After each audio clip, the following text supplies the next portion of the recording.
Hey, everybody, and welcome to the second watch along of the weekend. We're going out on a high note. Um, and instead of a horror film, we've got E.T. E.T. the extraterrestrial. I call it the lovable alien film. You know, you're not going to have any aliens ripping their faces off and their lizards like on V, or you're not going to have, people on a spaceship being menaced by a queen alien and face huggers that get on your face and implant, creatures into your body. This is the lovable alien film, but just don't ask my cousin Heather about that because she would tell you differently. Yeah, his finger glows. Yeah, his chest glows. But man, this is a movie that gives, it just radiates nostalgia and not in a bad way. Um, Anytime I want to be taken back to a time period when I didn't have any worries, I didn't have any stress, ET will do that. ET will transport me back to that time period. Because I was just a kid. What worries did I have as a kid? None. I wasn't paying the bills. I didn't have to have a job. All I had to do was just be a kid. Um, so, hey, Dirk, you say E.T., you have a huge nostalgia for it, but still pissed my mom didn't take me to see the thing. Yeah, Dirk, and since you're on here, I want to really apologize uh uh for not coming in y'all stream yesterday afternoon. I totally meant to and then I forgot. So hopefully I can make amends next weekend. Um Hold on just a second, guys and gals here. Okay. But anyway, hey Blissful. But yeah, I bet you were pissed, Dirk, that you didn't get to see the thing. Your mom didn't take you to see the thing. I think almost everybody except my cousin Heather has nostalgia for ET. She's terrified of ET.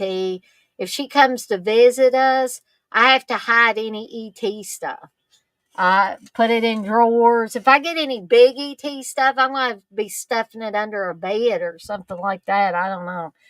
Um, but anyways, a few housekeeping things, and then I'm going to get Chris on here with me.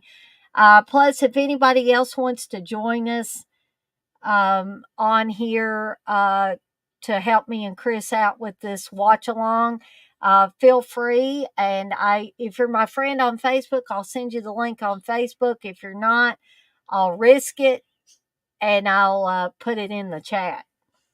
Um, Durkee say no worries. I think you were live too, and I know you've been sick. Well, I was live at 7 for me and Chris did a watch along for Chud last night, but I probably could have been on there earlier and it just totally slipped my mind. So I just wanted to say something about that. Um but a little few housekeeping things before I get Chris on here and we get started with ET. Um, I did notice that there was some staticky audio. Words are hard today, people. Um, and there was some audio that was staticky on my movie Munchies earlier. And that's happened 2 weeks in a row. I thought last week it was due to the Wi Fi, but evidently there was a setting in StreamYard that was a new setting and it's called echo cancellation. Can't talk today at all. And so I had to turn that off to get the static to go away. So if you're using a tablet for streams and you experience issues with static on your audio, um, be sure to check that setting in your audio settings, or uncheck it rather, I should say. So I don't notice if anybody, or I don't know if anyone noticed during the stream if there was static, or if that just happened later after the video was processed. But, anyways, I just wanted to apologize for that, and I think I've got it fixed. Um, Also, want to remind everybody that after the watch alongs this coming weekend, I'm going to be alternating. I'm going to be taking a weekend off every other weekend. And also, the movie Munchies will be every other weekend. Now, that also means that I'm probably going to have to take a movie Munchies off this coming weekend and the following weekend so it can get synced up with when I'm taking off for the watch alongs. So, just wanted to let everybody know that. But the next time I do a movie Munchies, it's going to be Norma Bates homemade cinnamon rolls. And I'm going to primarily be using my mom's tried and true homemade recipe for these cinnamon rolls. It's absolutely delicious. Okay? Trust me on this. I grew up eating these things, and they are delicious. And my mom never poisoned us or anything like that. So, it's safe. Even though they're called Norma Bates, we're safe here.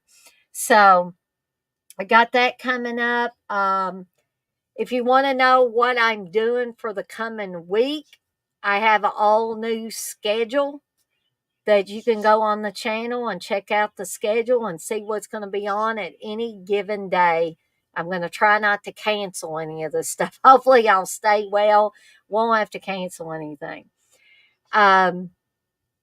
Also, let's see what else did I want to mention? Is there anything else I wanted to mention on here? Other than the version I'm watching of VT, this is the 35th anniversary limited edition.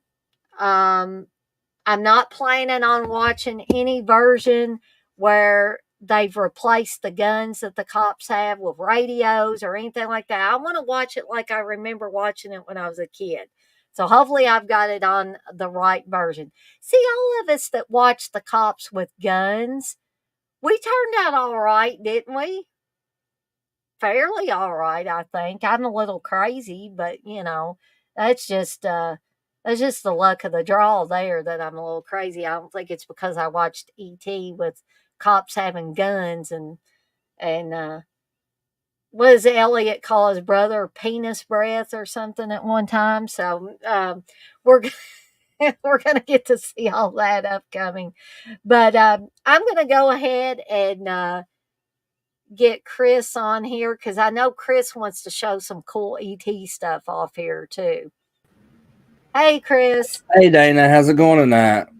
Good. I'm still feeling good. Still, ready to start my next week and all of that. So That good. Necronomen carnation or whatever what did you call it again? What's it called again? Chili Necronomicon corn. Yeah. Corn. Okay, there we go. Yeah, I bet you're still letting that settle in too now, aren't you?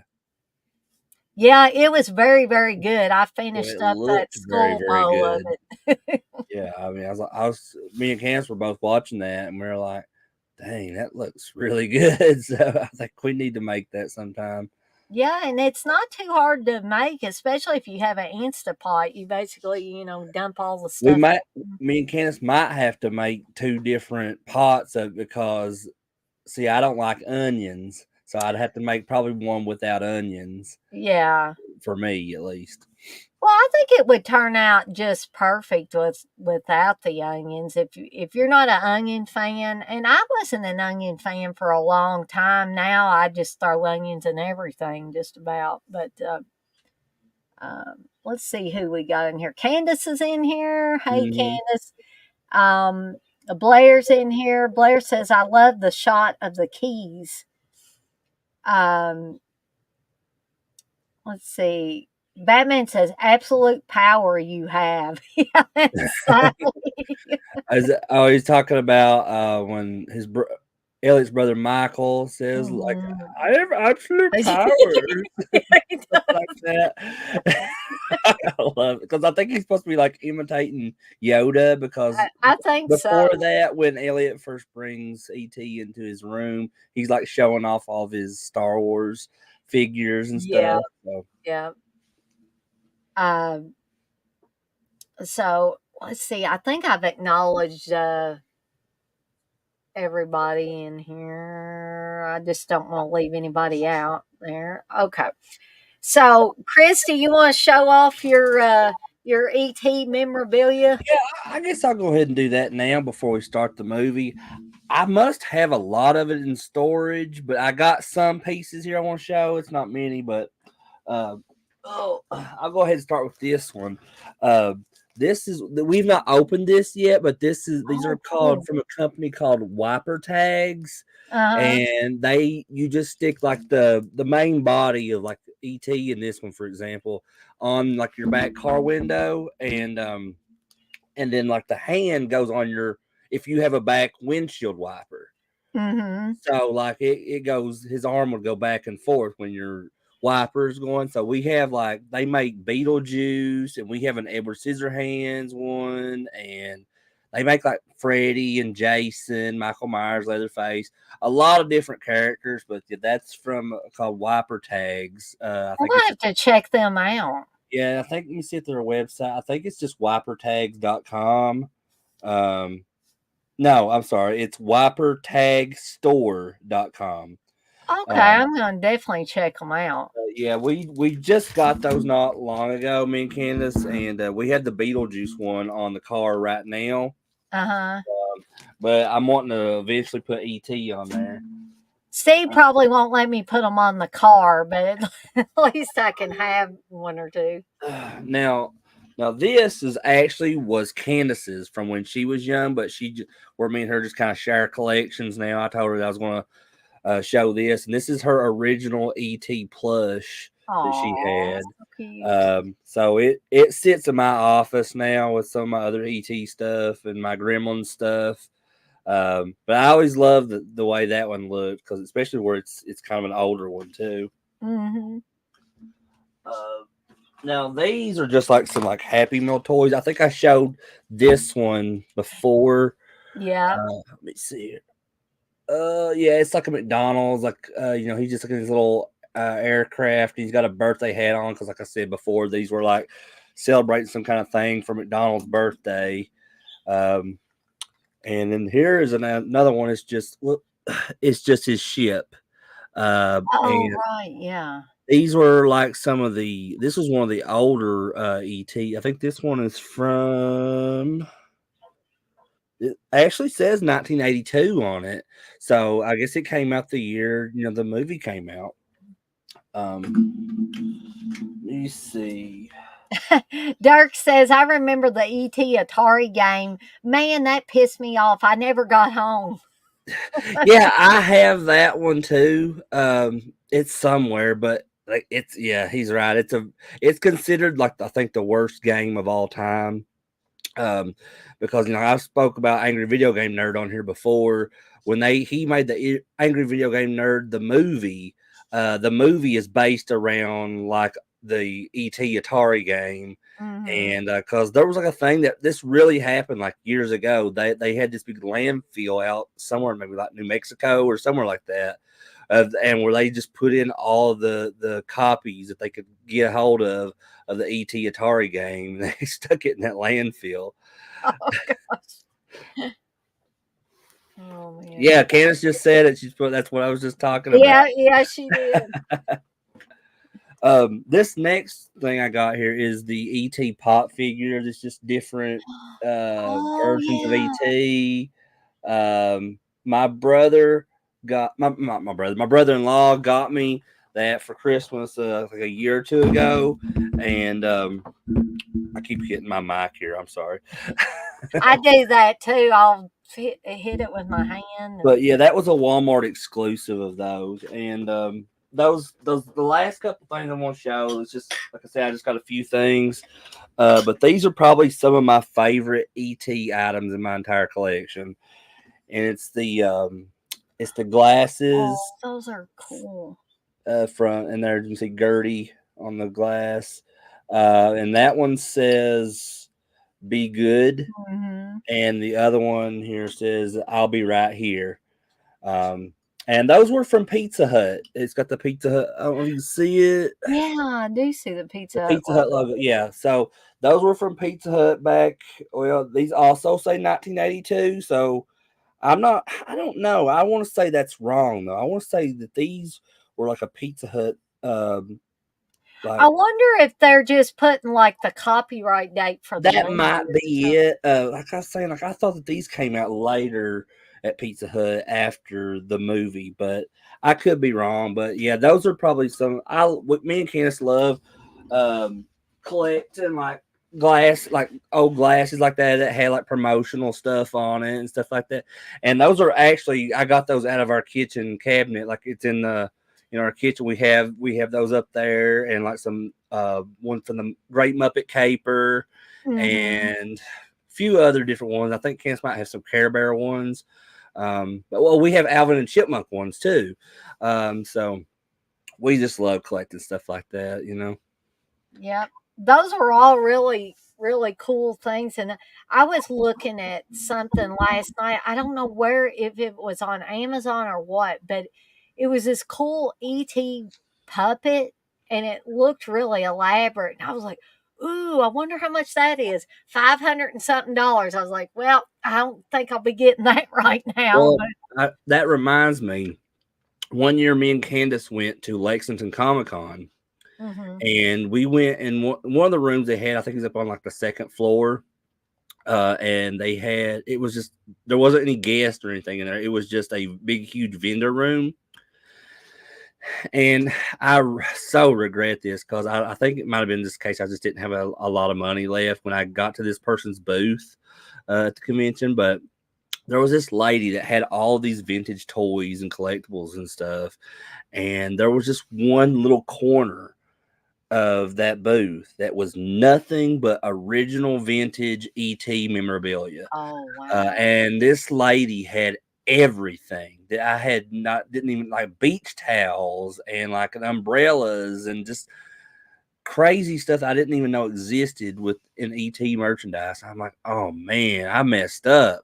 I was like, cause I want a ton of this stuff. I was able, I think, to get a couple pieces from her, Mm. but like I said, I mean, and I haven't seen that lady again ever at another convention. And oh, that bothers me to this day, Dana. Yeah, I've had regrets like that too with different things, and um, I'm playing. Steve will probably lose his mind, but I'm really wanting to get some more ET stuff. But like I said, if my cousin Heather comes to visit us again, I don't know where the heck I'm going to put it at. Yeah, and I tell you, I know the movie was definitely targeted towards kids and stuff, but I just think this is a classic of It all is. ages can enjoy at any time in their lives. 'Cause I said, I wasn't even born when this movie came out. I was born in '86. This came out in Mhm. '82. But that's just from the moment in my life that I could can remember that far back as I can remember, ET has always been a big part of my life, like as Mhm. far as loving movies and all that. And I think I told you last night, it's one of my favorite, or I just think one of the best in general 80s movies of Oh all yeah, time. it's definitely up there for me. Like if I had to say my top 10 movies of all time of Mhm. any genre, E.T. would have to be in Yeah, there. that's what I'm saying too, but I've not got that far because I'm really bad at procrastinating on making these lists and stuff. And I know definitely what my top three movies of all time are, and that's Gremlins, Dawn of the Dead, and Monster Squad. But Mhm. as far as like anything else, I've not went past that yet to try to Right. figure out. But I would agree that I would think, when I do eventually make that list, that ET's got to be in the top 10 for me. Mhm. And I'll say it's in there. I don't know what spot is gonna hold, and I'm like, I'm always hesitant to make lists Yeah. because depending on the day, depending on my mood, these things could get all switched around. They could Hmm. still be in the top 10, but they could change spots, I was you know? hoping that's what you were going to say because I'm the same way. Mhm. It's stuff is always changing for me in any list of anything, whether it be movies or music or wrestling or whatever. Mhm. And I'll make the list, and then like somewhere down the line, I'll like, oh, I forgot about that Yeah, I movie do or that that too, person. and I'm I like, said, now I gotta put that on there too, and now I gotta change everything. And why am I like this? I'm not hurting anybody's feelings. I'm just coming up with a list, but it almost feels like you're making a list of your best friends or something, and you're oh afraid you're gosh, going to well. leave somebody out, you know? Yeah, that'd be really dramatic. Yeah. I'm going to read through a few of these messages because, like I say, I don't want to Okay. leave people out before we get started here. I did not know that, Dirk, but that's funny. He says, "Did you know that Jess Franco's face inspired the face for Yoda?" He says, "No lie, I did not know that. For real? That is hilarious." I didn't know that. Dirk's very knowledgeable, so I would trust him on that. Wow. Um, Candace says E.T. was one of my favorite films as a child. I hate to miss this one, but I'm excited to watch along. Well, Candace, you give me enough time, I'll do another watch along for E.T. and maybe you'll be in a more of a position to actually be on here. But Yeah, I'm glad you're able to watch. that's what I was going to mention is that she wanted to be on here tonight really bad, but she's just been working since very early this morning with her mom. We've been trying to clean out some stuff from our carport Yeah, that's what she was telling to get rid of, and because we're just we've got too much stuff around here, Dana. But we have to get rid of some of that stuff, and so her and her mom's working on that, and then we had to go pick up Noah from my mom and dad, and so she's helping him with his schoolwork now. He had some homework he had to do, so Bless his heart. Ugh, homework. But everybody has to have it, don't they, when they're in I school? sure don't miss that stuff. No, I don't either. Batman says, fun fact Steven Spielberg makes nods and references to Star Wars, and later George Lucas added E.T.'s alien race in the background for episode 3, Revenge of the Sith. That's true. That's Now, I very did true. not know that, but that's pretty cool. Because yeah, there are several references in ET to Star Wars, and then yeah, I thought that was really cool. Years later, they added the ET race to in the Star Wars film, and that just kind of relate, goes back to ET again. Is when, like, in the scene in ET when he's dressed up as the ghost on Halloween, he's walking and he sees Mhm. a kid dressed up like Yoda. And then, like, he Yeah. starts going towards the kid dressed as Yoda, saying "home, home." Hmm. So it's like, and then it explains in the Star Wars movie of how they knew who Yoda was. Exactly. Um, and Dirk says he remembers those. I think they were him and Candace were both talking about the glasses, the drinking Hmm. glasses you had, because Candace says I believe those are from '82, Chris. Okay, well, I wasn't sure. I thought that they came out a little bit afterwards, but yeah, that's very possible as well.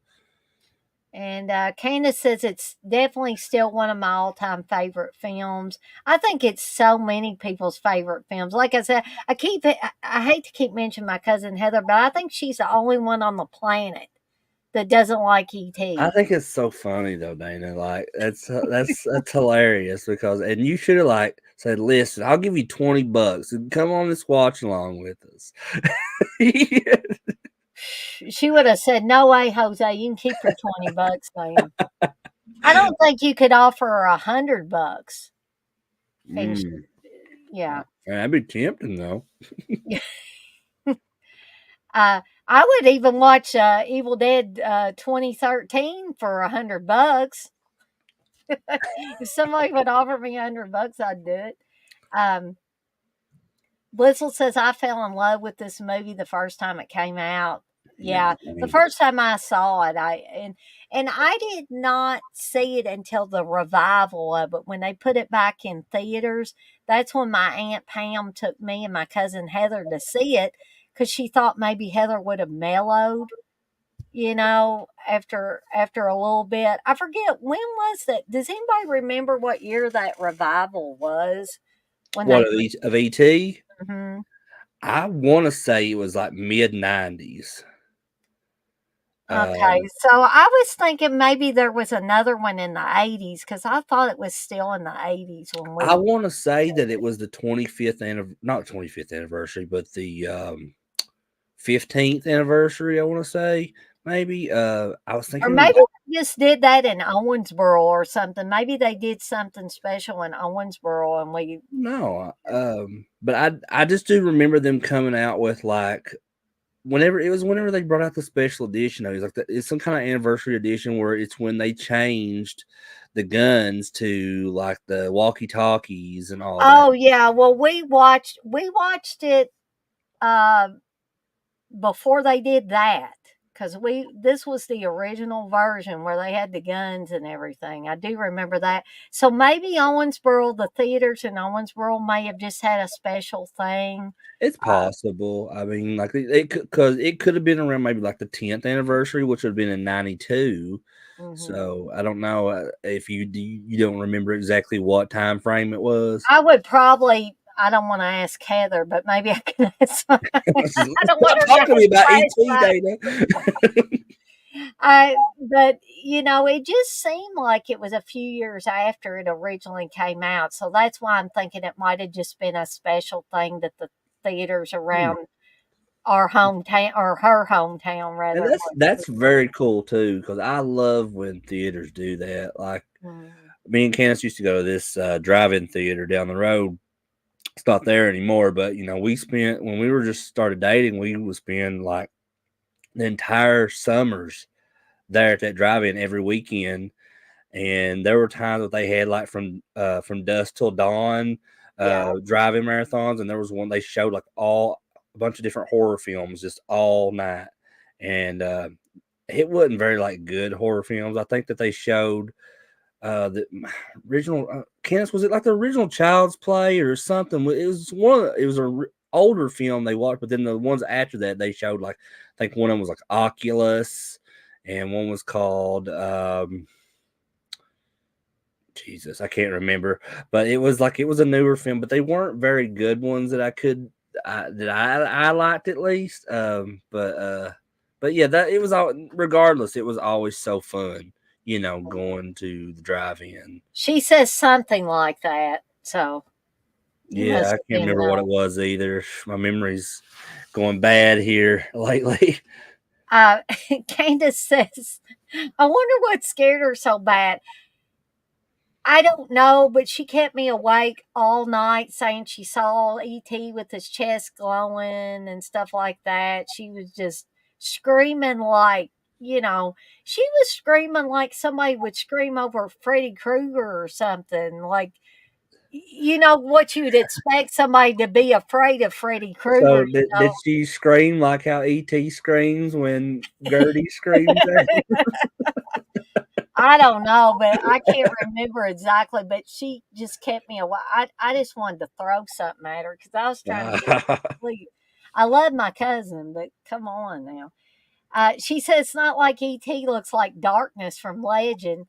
And see, she'd be fine with something like Legend, Candace. I mean, it's very strange. So Candace, I don't know. I think she said she'd seen a little bit of it when she was younger, but last night was the first time she'd watched it all the way through of Legend. Oh, wow. And there's some parts in it that I think kind of creeped her out really bad, which I can Mhm. understand. There are like Ridley Scott did that movie, Yep. and if you know any of his like how his effects are in Alien, Oh, then like yeah. he loves the slimy stuff. He So, does. He definitely does. Candace says it must have been the long neck scene. I don't know. She just did not. And when near the end of the movie when he turns white when they think he died. Now, if you haven't seen E.T., I'm sorry for giving things away, but when he gets all white looking, she's like, "Oh, I can't stand it." E.T.'s all white. I'm saying, yeah, it's sad because we all think he dies. Yeah. At one point. Um, but anyway, we'll go ahead and everybody can get queued up that's going to be watching along. Now, like I said, I'm watching the 35th anniversary edition. This has got a Blu-ray and a 4K in it. And I've got it queued up to the Universal and MCA company logo. Let me get to there. I'm not sure what version I'm watching. This is one that I had redeemed from a digital copy from the Blu-ray. So it's on my Vudu. Mm-hmm. So I'm trying to see. Dark Your Preacher said E.T. was a demon from hell. Okay, you said you were at the Universal and MCA company, like the old style, like the Yeah, because mine has like two Universal. It shows like the one Universal 100th gotcha. anniversary screen, and then Mm. it goes to the original Universal screen before when the movie came out. Um, Oh, Victor's in here. Victor says maybe your cousin had an alien abduction experience or something early in life, and ET subconsciously reminded her of that. Lord, I hope not, because we were little kids then. I sure hope no aliens abducted her and did some weird stuff to her. Uh, So I have a question for Victor Von Metal. mm, Is your name inspired from Victor Von Doom from the Fantastic Four? And if so, I'd like to hear your comments on what you think of the cast announcement for the MCU Fantastic Four movie coming out. oh, good question. Mayor's in here. Hey, Mayor. He said, I miss going to the drive in back in the 80s. Me and my friends always went to see exploitation and grindhouse movies, even if it was awful. We had so much fun or had so much fun making fun of the movies. Oh yeah, there's nothing like getting together with friends and just even if a movie is just god awful, sitting there and making fun of it.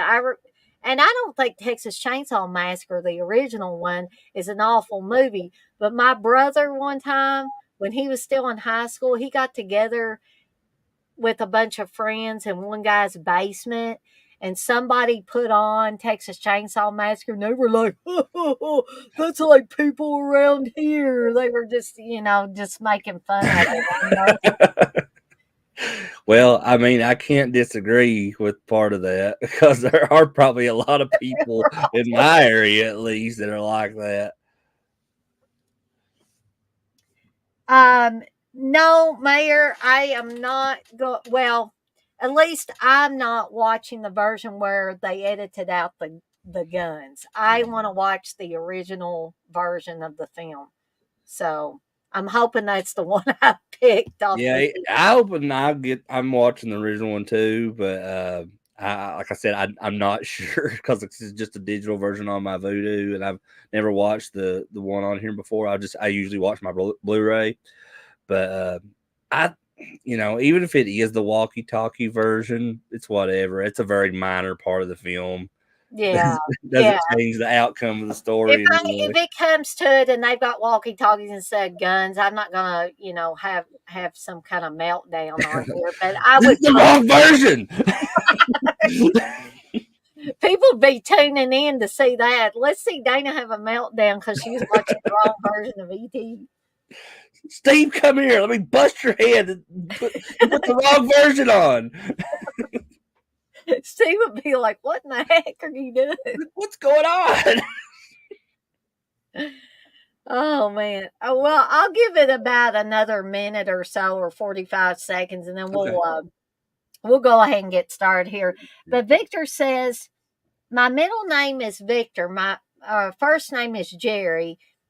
And Victor Von Doom was my favorite Marvel villain. Haven't seen the new casting yet. Didn't even know there was a new one on the way. Yeah, I'm trying to think of all the people that. I mean, I know the one guy. I can't think. I'm not good with some of the newer actors' names, but it's the guy that plays as Joel in Last of Us, Oh, and he's also in Game of Thrones, and um, he's in The Mandalorian, but he's playing Reed Richards for the new Fantastic Four movie, and the guy that played as Eddie Munson in the last season of Stranger Things is going to be playing as Johnny Storm, the Human I love Torch. Eddie Munson. I Yeah. love that guy that plays him. Oh, yeah. Candace Joseph Quinn. Yeah, she's in Yeah. love with him, I think. Uh, but yeah, I loved it. I think he's my son's favorite Stranger Things character too. Even though Mhm. he was just for that one season, but the last season's coming out next year, and he could possibly make a comeback in some way. I heard something that might lean towards that. Uh, Uh, I hope so. I mean, I think it's going to be awesome. Victor also says he's a big metal fan as well, which Oh, is and he says the guy Pedro Pascal. Yes, thank you. That's his name. Like I said, I'm like if you ask me about any probably 80s horror movie, I could tell you a lot of the cast members' names for those movies, but a lot of the newer films, I don't know. My mind just doesn't like collect that stuff in my brain as good. all right, gang. We're going to go ahead and do the countdown. We're going to go ahead and get All right. started here. I gotta read this though. Mayor says Steve won't care unless they're eating a bowl of cereal and milk, or if there's grape. LOL. And Batman said, "Or nuns, Mayor." Poor Steve. He ain't even here to defend himself. Hey, I have to defend Steve there because I'm a big fan of the film Miss 45. So I'm a big fan of the film. that movie's awesome. I don't care who you are. He's I awesome. dressed as that the main character for that Halloween, the infamous Oh, Halloween really? party at the cabin at Jenny Oh, yeah. Wiley. I wasn't there for that one, so Yeah, that was a fun time. But anyway, we'll go ahead and do the countdown. We'll get started here, awesome. and so 3, 2, 1, press play. Dirt says, "What's this grape shit?" Everyone keeps saying. It's so we don't get in trouble, Dirk, for saying the other word. I don't know Just if we'd get in trouble or not, but you know, you just never. message CK from Dead Pit. I guess he'll give you the full breakdown of it, I guess. Well, I don't know what happened here, but my screen just Oh froze. no. Let me.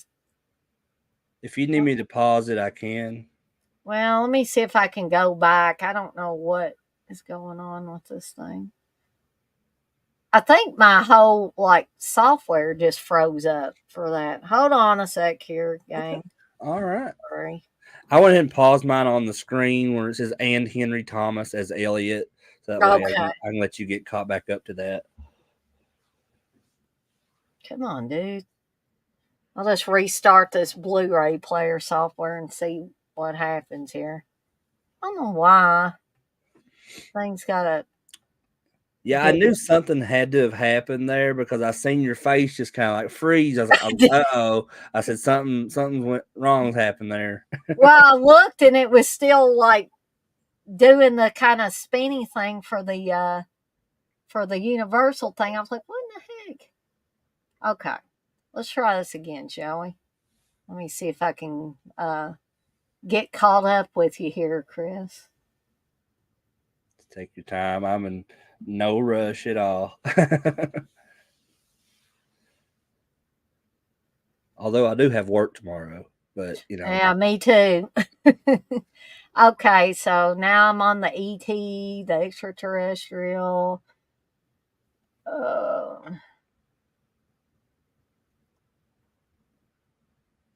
Batman, you say Steve lost his main card by saying he doesn't like bacon? Maybe. I think I'm just about there. And Henry Thomas as Elliot. Okay, All now right.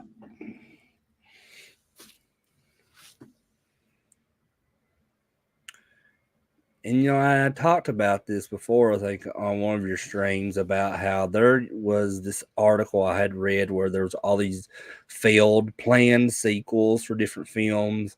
Like there was a Beetlejuice where he was like on a tropical island or in Hawaii or something like that. And then the sequel for E.T. was like about how after he goes home at the end of this, I'm sure a lot of people, sorry if I spoiled that for anybody, but in the sequel, it's like his race comes back to Earth and starts killing all the people on Earth and stuff, and the ET that we know and love supposedly doesn't show up until the end of that film to save the Earth or something like that. And I'm like, yeah, I'm so glad that I'm glad movie they didn't didn't happen. make that.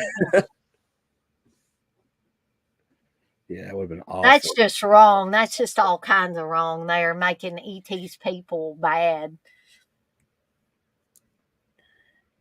Something I've always been interested in is like, because you see a lot of people out here at conventions and YouTube and stuff like that have these props from all these films, but I don't think I've ever seen any kind of original props from ET anywhere that someone owns. I mean, if there is and I've not seen it, someone please send me like a link or something. I love seeing that kind of stuff. Mm-hmm.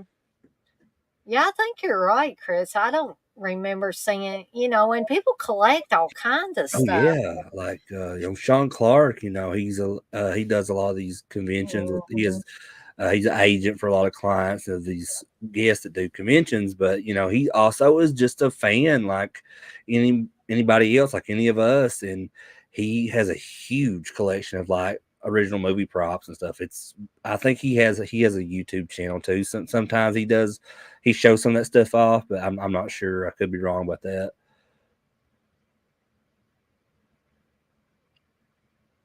Poor ET. Yeah, and I think here they're collecting plants from Earth to take back to their planet, right? Right. Yeah, and I have this book that I bought. It's like a little thin kids book. Mhm. It's supposed to be like a prequel to ET, and it just talks about their planet, where they're from, and what it's like, and everything, the environment there, and stuff like that. But I've always meant to sit down and just kind of check it out. But I need to. That maybe watching this tonight might inspire me to pull that out and see what's going on in that book. Has anybody ever thought of ET as like seeming like a puppy dog? Oh, ET. Yeah. I mean, yeah, because I can kind of see that. I'm not sure that's how that would be perceived on his planet, but like the way he interacts with the humans in this, yeah, I could definitely see that. Well, dang it, this thing froze up on me again. Okay. I'm going to restart it again and you can Okay. No, I'm good. let I'll me go ahead know and where pause it you're at. again. No big This deal. It's just got ET wandering through this forest right here, right now. I guess he's lost. He's doesn't know where his family went, so. I don't know. I hope it doesn't keep doing this the whole daggone movie. Sorry if I'm eating on Oh no, camera. I eat on camera too, Chris. I just sometimes when I watch a movie, I like to have a little snack to go with it. And Candace bought this really good Pepperidge Farms lemon and blueberry bread, Uh-huh. and I put some of that whipped cream cheese on it, and it's Ooh, awesome. yeah. All right. So, where are you at now, Chris? I'm gonna see if I can Hold get. on, let me see the. So it's just got that shot of all these trees from the forest, and that ET you can like see out in the distance. He's just like walking around out there. Mm-hmm. It's about, I guess, about 5 minutes in. Okay. You run it back. I went ahead too far there because that's okay. So is ET running through the? Is he trying to get away from No, the? not yet. Not that's Not not yet. yet. Okay. Let me run it back just a little bit further.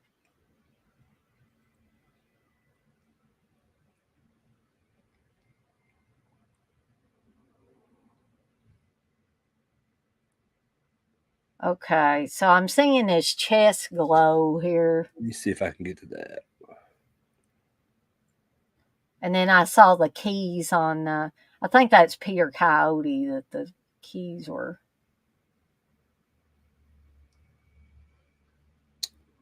Okay, right now I'm at the scene where it's showing the city, like overlook of the city, and then okay, let's see. Okay, have you got to? Or is just the truck just pulled up? It's like he turns and he sees the truck just pull up. Okay.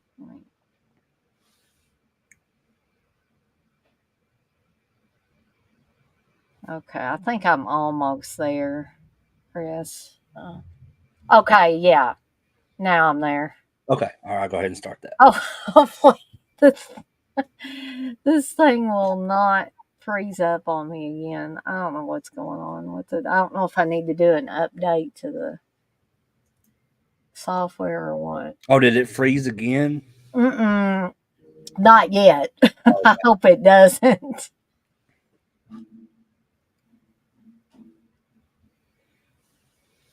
Like, how can you be scared of ET? He's such a fragile creature.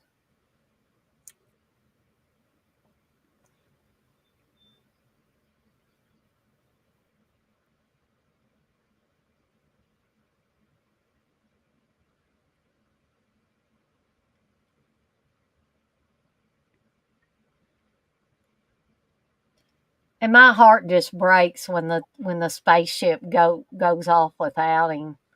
Yeah, because it's show right now. It's showing the ship, and there. I guess it's like his Mm, mom up there, just at the entrance, and mhm. now you start seeing his chest glow, and for the Mm. first time there. And he keeps trying to get to the ship, and he's fast, but he ain't quite fast enough. Oh. And he just kind of moans, he kind of cries a little bit, and his chest light goes out.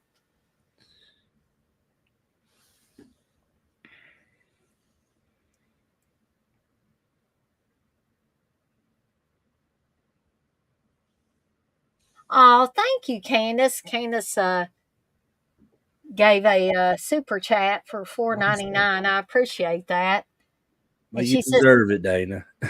"Well, I don't know about that, but I think Candace anyway." She says, "Hit the thumbs up and subscribe if you've not already. Also, put a heart in the chat if you love ET."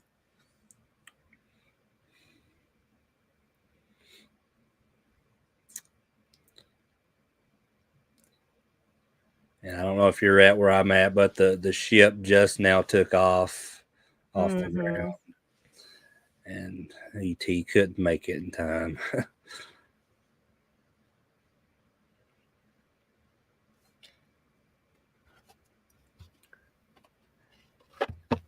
And I will, I'm not ashamed to say either. Like, this is still, as old as I am, I'm almost 40, and this film still really gets me emotional at times. Um, and it's very, I get, maybe it's a nostalgic thing. I don't know, but because, like I said, as long as I can remember, I've always known this movie. And it's Yeah, all exactly. very early on in my life. It was something that became special to me, and it always has. It holds up to this day here in 2024, which is 42 years later after the movie came out. Exactly. Exactly. Yeah, I think this movie will stick with me forever, unless I get senile, and then in which case I'll forget everything at that point in time. And I love how this, we were talking about Stranger Things, and they definitely in that first season borrowed a lot of stuff from this movie, Yes. including this scene right here where they're all playing Dungeons and Dragons, Exactly. Exactly. Yeah. and even the character of Eleven is kind of seen like ET in a way. I think there's one of the last episodes of that first season of Stranger Things is when like they're coming down the road on their bikes with Eleven, and like the van starts coming on, and she like uses her powers to flip that van up into the air. It's like Exactly. that's ET 100%. Yeah. And I think a lot of us from that time, the growing up during that time period, we definitely picked up on all that stuff. Yeah, absolutely. I mean, because I think if you grew up like we did watching this movie, and especially as many times as I probably would have watched it growing up. I mean, it's just so many scenes in this that is memorable, and like you always remember your whole life. I think because it's just and that's kind of easy to say about really any Steven Spielberg picture that he did because, and I think that's what made him such a great filmmaker was because Oh yeah, because he. I think he was tuned in to that the the young people at that time, and if you've got a director that's tuned into that stuff, Mhm. they're going to make a great film. Now, I just want to point out Casey Martell, the actor, the young actor there. He was the one that was on the phone. I don't know if he was wanting them to play a certain song on the radio or what he was doing. Mm. Uh, but he kept saying "Papa ooh mow mow" to Oh, whoever he was talking about. But Casey Martell is a young actor that was on Bloody Birthday. He played the younger brother of the main girl on that, and also he was on Amityville Horror as one of the kids. oh, okay.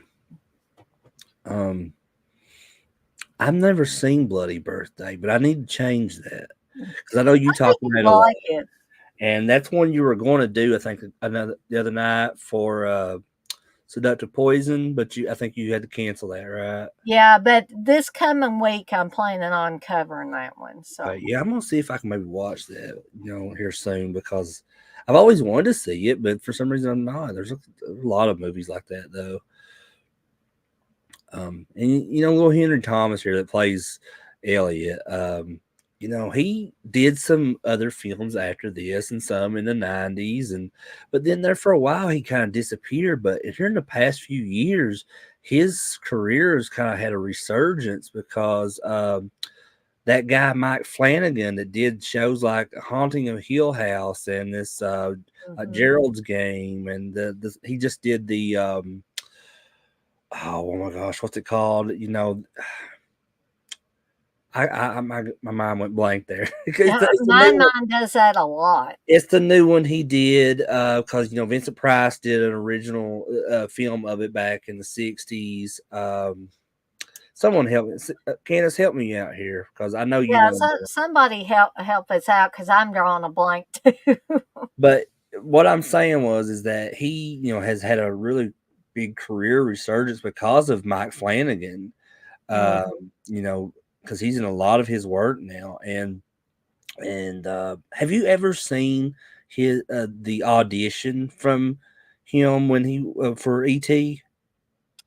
I think I've seen part of it. Yeah. I mean, the kid is an incredible Yeah. actor. And that's I think as soon as he did that audition, Steven Spielberg was like, "You got the part, kid." And Yeah, exactly, exactly.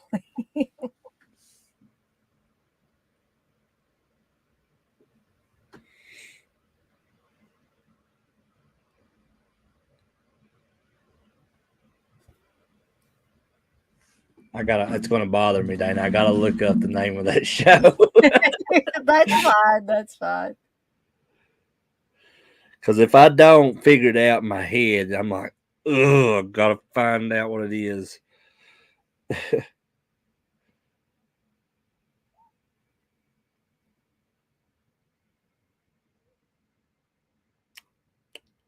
Fall of the House of Usher. Oh, okay, gotcha. Yeah, yeah, it's a little bit, it's different, but I liked it a lot.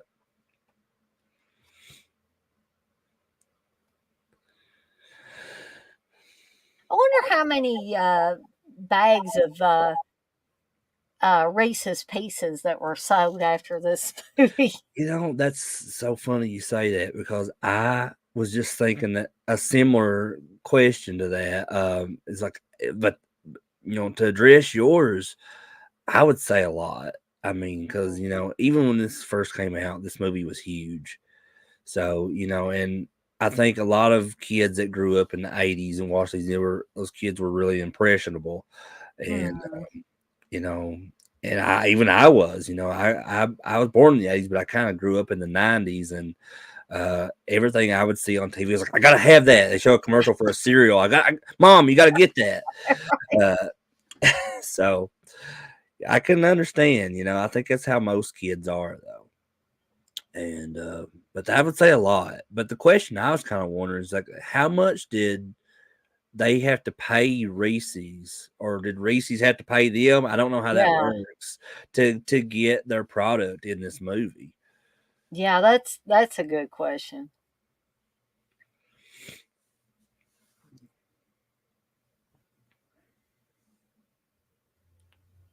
I love that scene too. When he first sees ET out in the, I guess, the cornfield or whatever it is. Yeah, exactly. Yeah.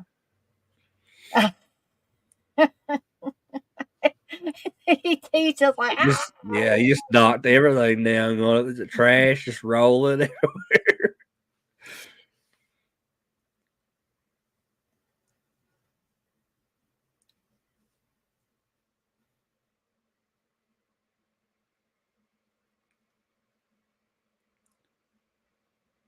And I I don't love know that. what I would do if at the age that Elliot is here, what I would do if I saw a creature like that. I probably would scream. Yeah, I mean, I would think so, and but that would be life changing for somebody though too if something like that happened. Like especially at that age, Mhm. that that'd be incredible. Which I don't know. What do you feel about it, Dana? Do you have any belief in actual aliens? Here's my take on the whole alien thing. I do if there if there are people if there's life on Earth, which we know there is, we're Hmm. here, there's other people here, then why can't there be life on other planets? Why are these other planets here if there's not life on them? Now, they may not look like us because the atmosphere is different on the other planets than it is on Earth.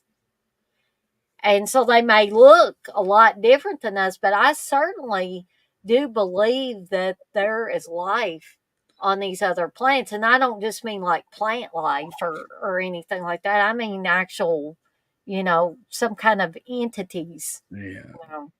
And I'm a kind of mixture of a Mulder and a Scully because you know how Yeah, Scully's a skeptic and Mulder full on believes, and because of what happened with his sister and everything in the X Files. But I'm kind of on the fence because like I don't know, but I kind of like there's like all these stories out there of like if you watch anything like Unsolved Mysteries and stuff like yeah. that, then you're kind of like, well, that's interesting to think about. But I mean, so I don't know. I don't have a good answer for what I actually believe when it comes to that.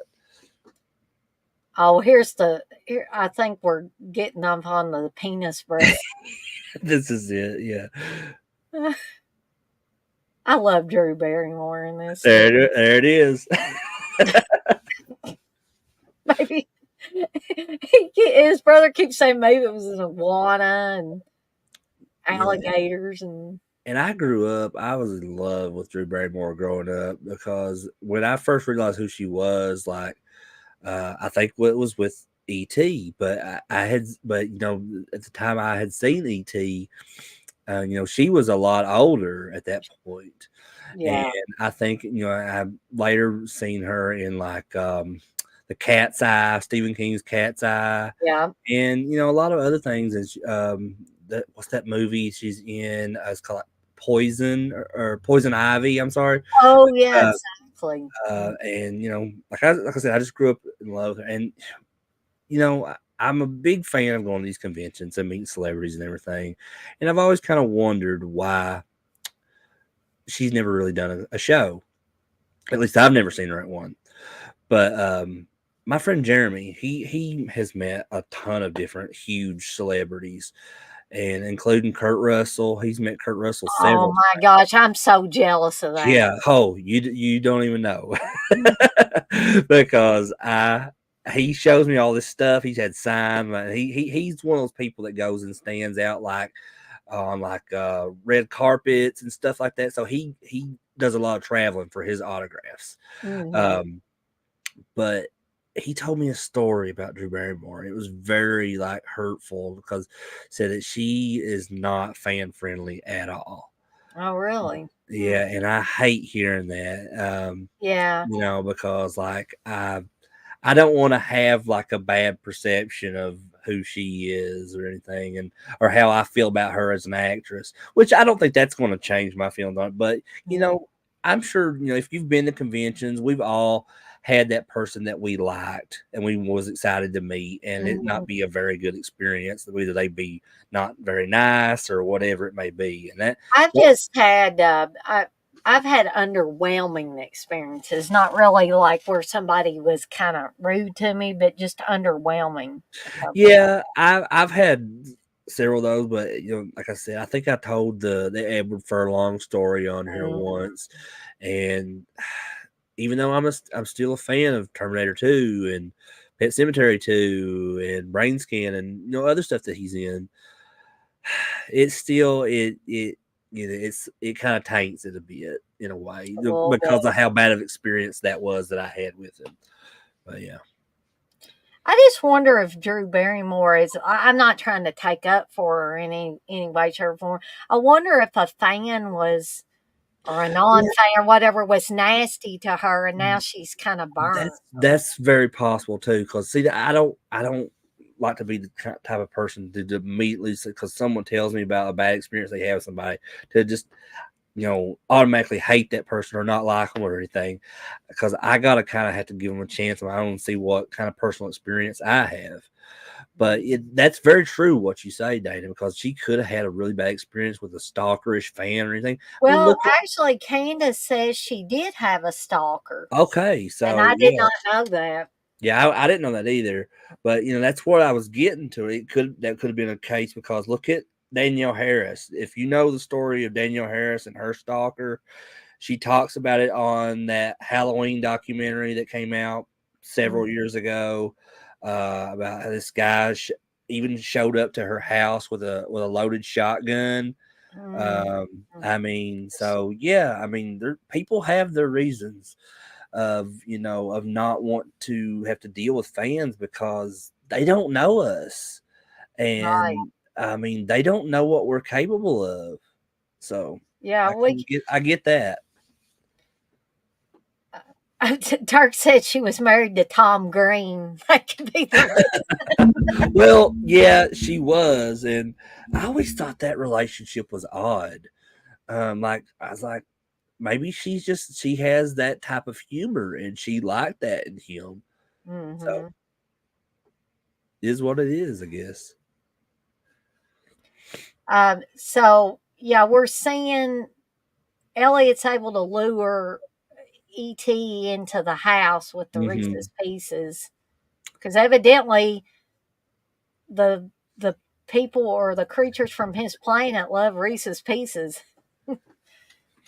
Well, it's like one of these things that, like, I seen this guy on YouTube once. He went over to one of these African countries, Mm-hmm. and so he met up, and there was some kids just walking down the road, and they lived there, were born there, and everything, their whole lives, and this guy like introduced him to like Sour Patch Kids and stuff, and like so this was the first time they'd ever eaten any kind of candy like this, and the way those kids, like, you can see the joy overcome their face stuff. And I was like, me and Candace were both watching that. And I was like, that kind of reminds me of ET, Yeah. because ET is eating this new thing he's never had before. Yeah. And it's like, and he loves it. He's becoming obsessed with it. Exactly. And there he is, he's in Elliot's room now. And the way that he mimics what Elliot does, if Elliot rubs his nose or Yeah. below his nose, then E.T. does that too. And I don't know if this is the case, but I always felt like when in this scene where he's mimicking after Elliot, if that's their way of ET, like putting part of him into Elliot, and where Mhm. they have that connection through the film. So what ET feels, Elliot feels, and vice versa.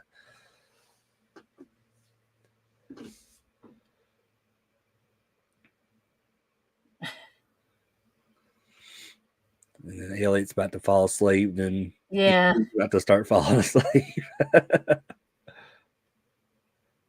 Well, I think at this point he realizes he doesn't have to be scared of E.T. anymore. That E.T.'s no doesn't mean him any harm.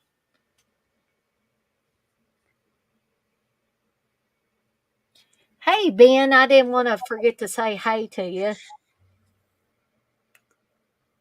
I tell you, this scene too, like I always like these scenes in movies, especially ones from the 80s, where if kids are involved and you get to see their bedrooms. And I like looking in the background to see what all they have like on their walls and stuff. It's like in Troll 2, Joshua has like every pennant of every baseball team ever, like all around his room. Dirk, a lot of people talk about Mac and Me and how, I mean, I'm not saying you're saying that, but they talk about it like it's a substandard film. Now, if you compare it with E.T., then yeah, but I tend to think about Mac and Me on its own merit. I don't compare it with E.T., and I like it on its own merit. It's not E.T. It wasn't directed by Steven Spielberg. So, I just have to think of them separately. I agree with that, but in also other ways, I can kind of see why they're saying that, because a lot of people that seen that also seen ET, and they Exactly. seen that this is a ET ripoff, which I guess in a way it is, but it has a kind of a different story as well, Mhm. with in Mac and Me, and it's also I guess kind of used as a promotional thing for McDonald's, because there is that scene where he's in the little teddy bear costume and he's dancing all through McDonald's, and Ron McDonald's in there. And but it also has some very it's gotten a big cult following, I think, in the past several years too, because of the actor Paul Rudd. Because he would, every time Paul Rudd would appear on the Conan O'Brien late night show, he would like be promoting some new movie he was in, and Conan would like shoot to the like the clip from that new Mhm. movie Paul Rudd would be in, but instead of it being that movie that Paul Rudd's would be in, he would just show a clip from Mac and Me, where it's like the kid is in the wheelchair and he's going down the hill and he falls off the cliff. And I mean, come on. I mean, I know that's hilarious. It's not, Uh, and it's not meant to be hilarious. It's what makes it no. even more funny. And the brother, like, he's obviously not supposed to be driving his mom's car, but he is, and squealing tires and going up and down the driveway. Okay, I gotta ask this, Chris, and anybody else in the chat. How many people fake illness like this, like Elliot's doing? Like, we're Oh, all safe now. We're not in school yeah, now. We I can did say, that a lot. How about, I'm not gonna lie, I did that because I mean, it wasn't because I found a new alien friend or anything. I mean, right, exactly. I just didn't like school, I didn't and like school. and I would always try to like fake, and my mom would be like, and my mom would let me stay home some days, but I did it too much though, and she's like, "All right, you got to be over this sickness by now." And Yeah, it's like, come on now. but I yeah, think my mom knew that I might have not. And she told me later on when I got older, she said, "Now, Dana, I knew that there were times when you might have not felt the greatest, but you could have went to school." But she said, "I let you stay home because I knew that you had probably a reason why you wanted to stay home." Now, she wouldn't have let me keep staying at home, staying at home, staying at home because I couldn't have done that. It's the law. You got to go to school when you're a kid. Or nowadays, a lot of kids are homeschooled and stuff, but you've got to have some kind of education. You can't uh, get by with that. But And this scene right here is where he's showing all of his different little Star Wars figures to ET. And I think another, because I don't collect a whole lot of Star Wars stuff anymore, but the only thing that I do like collecting is those original line of figures from the 70s and 80s. And I think it ain't just because I'm a big Star Wars fan. I think this movie is a big part of that too, because all those figures that he just showed to ET, I have every single one of those as well. oh, wow.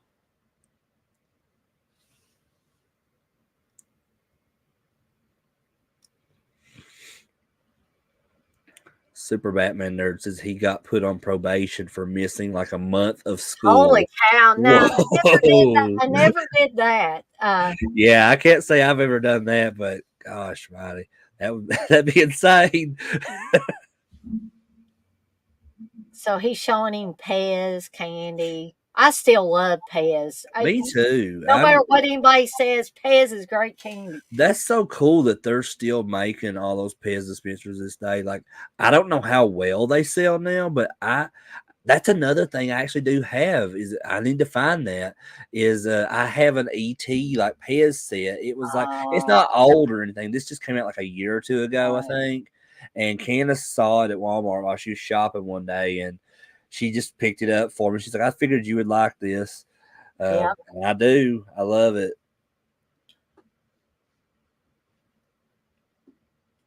I think they've made Pez dispensers of almost everything now. Oh my gosh, yeah. You don't.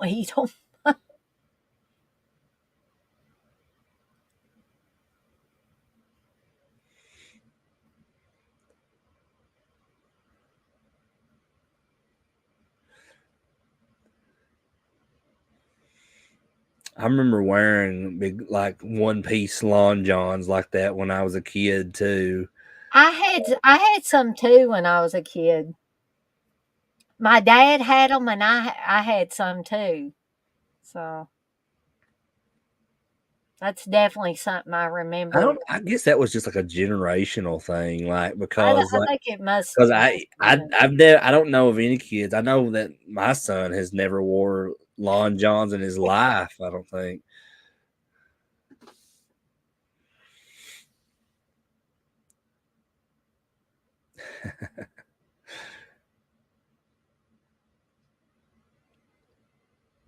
Uh-oh, spilt milk all over the floor. Now, here's a question though that I have to ask. Now, do we know how old Elliot is in the movie? I can't remember if they actually say how old he is. I would just guess that he's probably the same age as the actor was there in real life. Let me see. I would maybe say around 10 years old, maybe. Because my parents started leaving me home alone. And I know his mom has to work and she's a single mom and all that stuff. So it was, a different time and stuff. Oh, yeah. But my parents did not start leaving me at home alone, sick or not, until I was like around 12.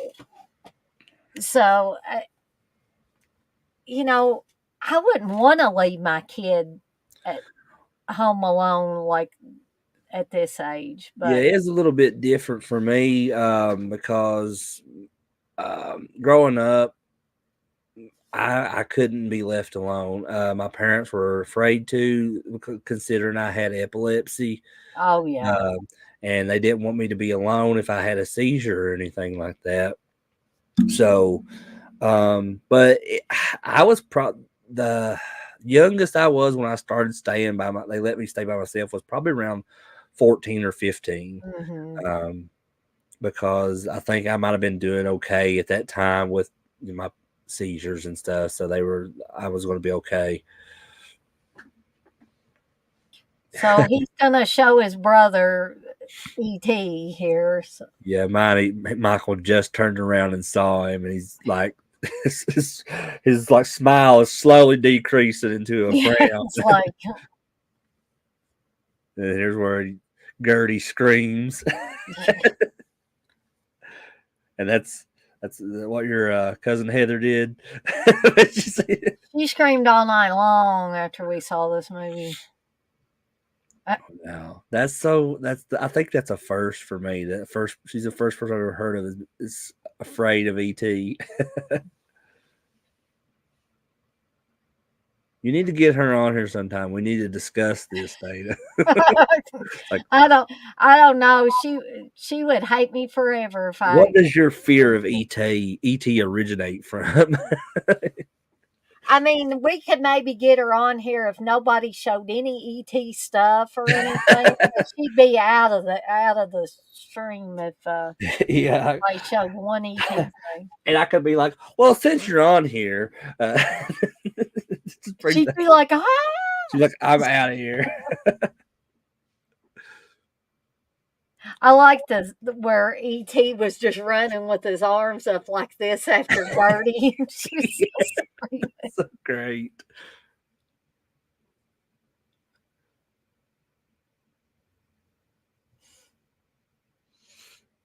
Yeah, I think that Steven Spielberg had the right mindset for directing these kids because I imagine he just thought, before filming this, like, how would a kid react if they came in, contact with something from another planet?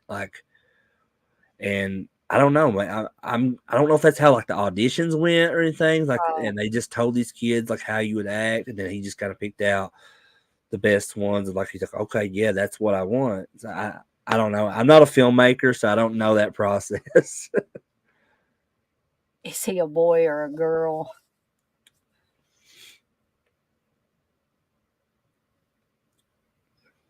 Was he wearing any clothes?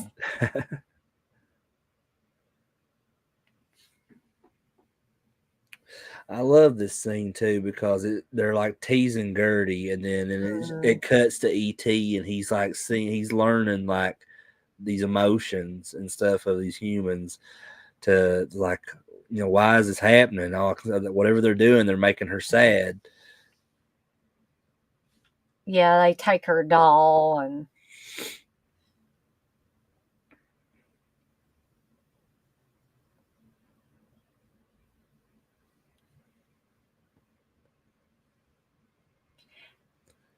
Since we're talking about Drew Barrymore, Chris, have you seen old interviews that Drew Barrymore did on I think maybe it was David Letterman, Johnny Carson. I know when she was real little, Mm-hmm. She was just the cutest thing on there and just natural. I guess maybe growing up in a showbiz family made her that relaxed like that. Yeah, But I would say so. I remember watching this interview. It was from her show that she does now. She did an interview with Corey Feldman, and she was talking about in that interview that she used to have this huge crush on Corey Feldman, and then and he remembered, and they even, I guess, went out on a little date or something when they were kids because he was talking about they went to the movies, and he said, you put your little hand in mine or something so. Oh.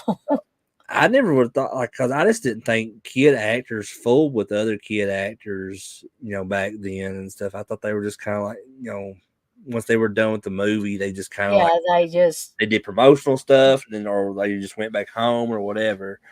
But I mean, it's I always love finding new stuff like that, learning about what they were doing outside of those films and stuff growing up. That's really cool. The sad thing about Drew Barrymore, or one of the sad things, is that she, like so many young child actors at that point in time, grew up in an atmosphere that they should have never been in. Yeah. And I read her autobiography. I think it was an autobiography, Little Girl Lost. And when she was 9, she would go to these Hollywood parties and people were giving her alcohol. And Yeah, I have seen photos of that on the internet actually, and it's disturbing in a lot of ways. mhm, But something that kind of it makes me think that Steven Spielberg is this extremely wonderful person because she's yeah, talked about that many times as how like that he really took care of her while he was making protective of making this her. film, and he was being that father figure that she needed. Mhm. And I just think that's great, because I don't think that any child should have to grow up without some kind of motherly or fatherly figure that's going to teach them how to grow up right. And that's unfortunately that's how some things happen. Mhm. Oh, Batman, she probably did do drugs as many of these Yeah, young I think actors and a lot actresses of them do. did. Yeah. It's unfortunate, but it does happen and continues to happen, I'm sure. I love how dirty that part is, like when he started to make those like I was like Play-Doh balls or something like Yeah. that, and he's like making them float. She's like, "What is happening?"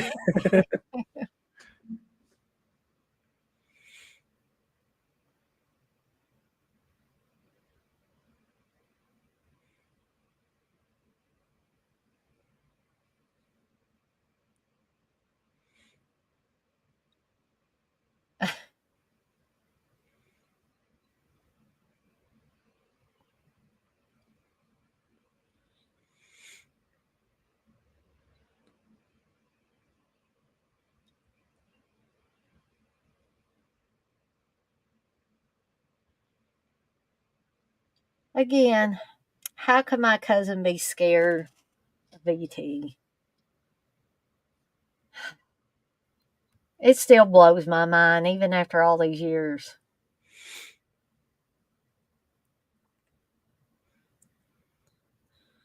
You kind of wonder too, like when he's looking at this coloring book, his ABC coloring book. Mhm. Um, I mean, is his like species, is his race have the intelligence to understand what he's seeing, like the words? Or does he Mm, know different languages? Because obviously, the Elliot and his family stuff, they speak English. So mhm. like, and what Elliot is telling him, he's learning that. And I don't know, is he learning that at just that time he's hearing that, or did he already know I it? think his race of people has stronger abilities, more enhanced abilities than the human beings do. Right. Um, I because love going into the lore of things like that. It's so interesting. Mhm.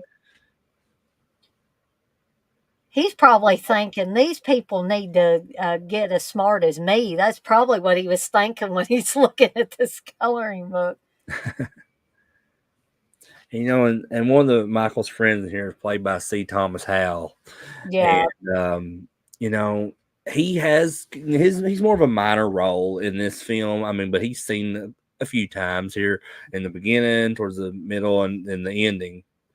But I think I met him at a Fright Night Film Fest once, and he was a really cool guy.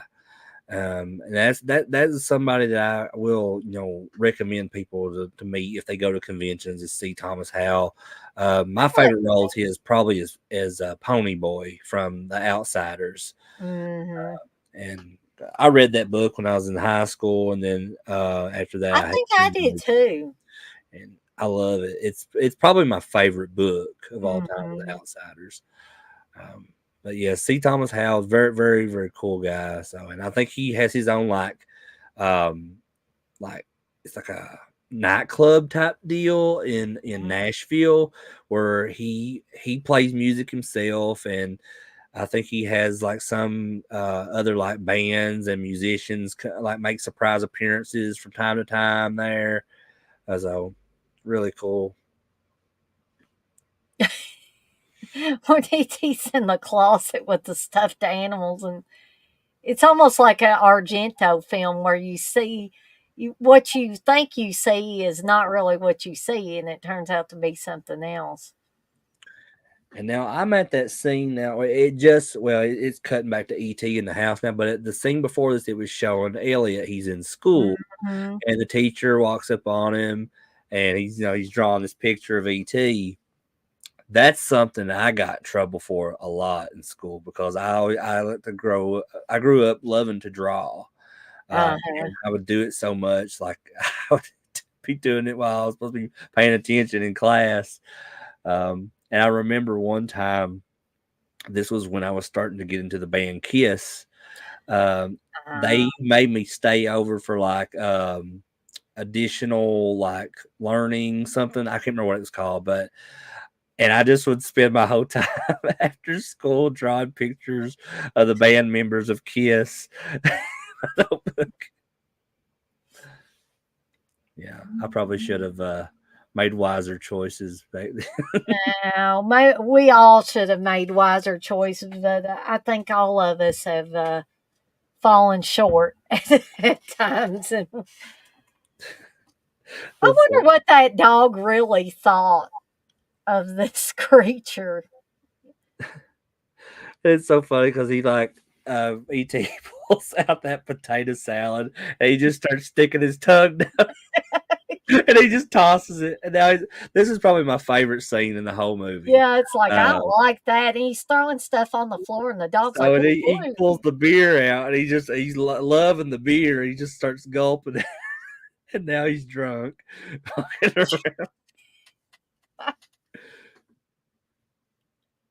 And I just love that because of that connection he has with Elliot. Elliot's like, wait a Mhm. minute, what's going on here? And you And see the dog's like barking at ET, like, "Don't be drinking that beer. You're not supposed to be drinking that." and ET just walks into a wall.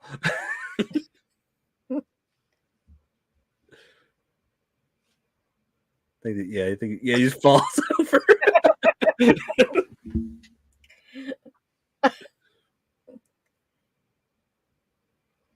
All these kids in class, and they always like, "What's wrong with you, man?" Falling out of his desk and stuff.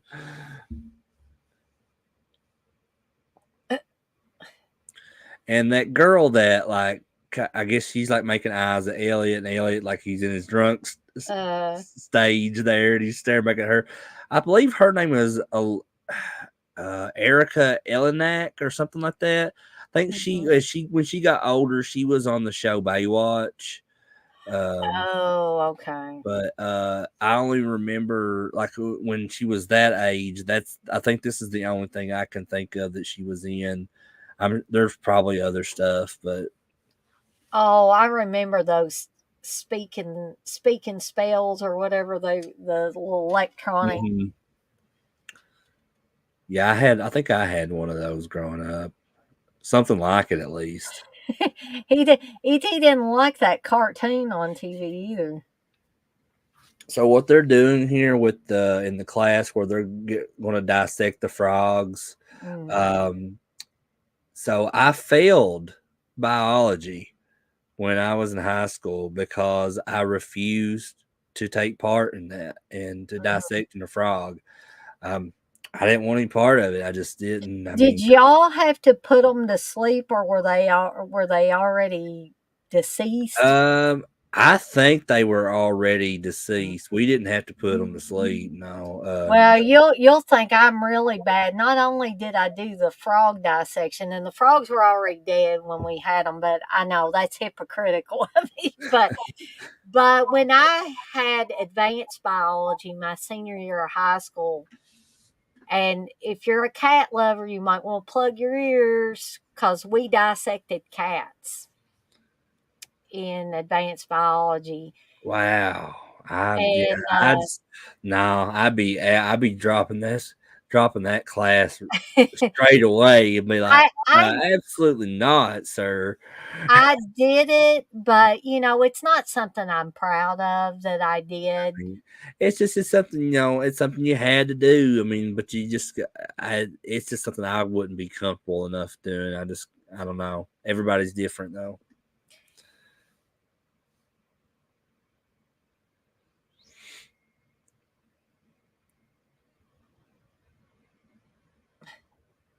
Those old 80s commercials too. I like how ET is looking at this Buck Rogers comic book, and there's so many. Really, there's a lot of like pop culture references in this film. Oh yeah. I was like, what does that say on Elliot's shirt? That's probably, I'm sure that's some kind of advertisement. Yeah. So Elliot's gonna, cause he's feeling what ET's feeling. It's like, rub your life back to the river, back to the forest. He's letting everybody's frogs go.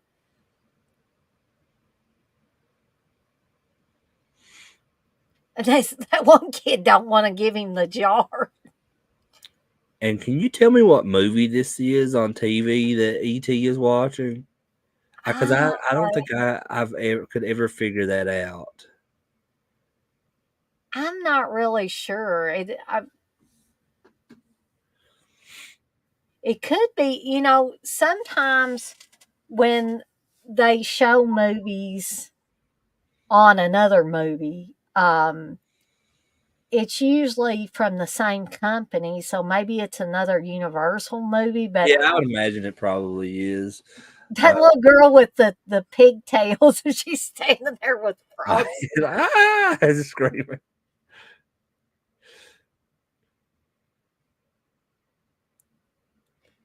Yeah, maybe somebody else knows what this movie is. If you know what movie this is, let us know here, because Elliot's reenacting the movie with this girl he likes. Yeah, because Oh, he's like, it swings her around just like how it does in the movie. that man says it's the Quiet Man. Quiet Man. Okay, that's good to know. I may check out that later.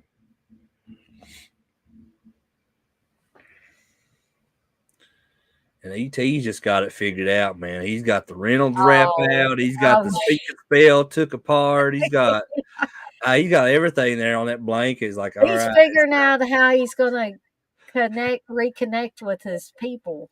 He's like, I don't want to watch these movies anymore, drink this beer anymore. I just want to go back home.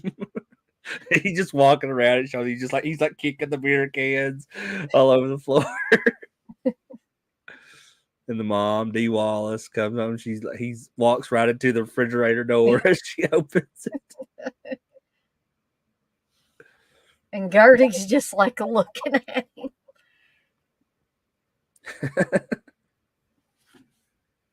She helps pick him up. Poor E.T.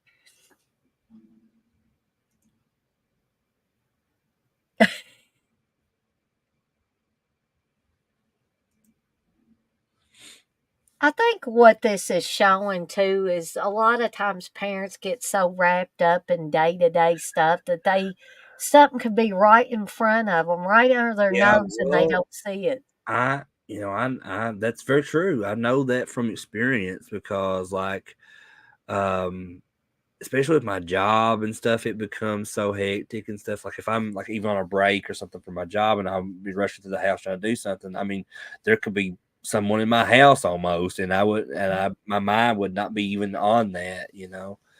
Um, because especially if it's something stressful going down at work, Right. completely understand that. So yeah, I think you're right. I've never thought about it like that, but yeah, that's another. I think this movie has levels to it, and like you just look at everything that's going on, and like Mm. there's so much going. It doesn't seem like it, but once you like kind of analyze it, there's a lot going on in this movie. You said B. He says, I like that.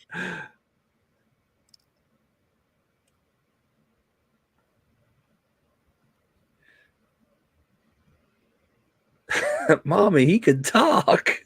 Of course he could talk. Yeah. So her mind is just somewhere else. I'll be right back in 10 minutes. Yeah, now they got Sesame Street on the TV Um, there, Big Bird.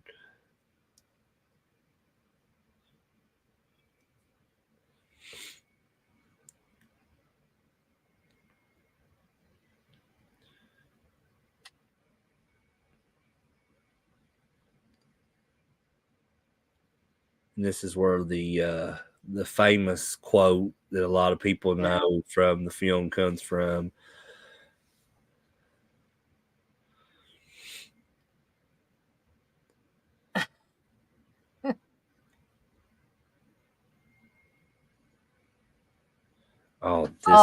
Yeah.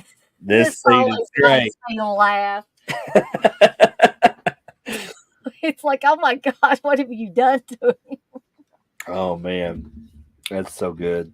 Like, and I love that I have that pop figure set that has the one there. Oh, Where yeah. it's just like up with the wig and everything. Yes, but yeah, it's a classic scene. And there's the company NECA. They put out some really highly detailed figures of movie characters and stuff. And they just did some ET ones, and one of the ones they put out was this ET in the wig and the dress and everything. So it looks pretty cool. I seen it at Walmart one night.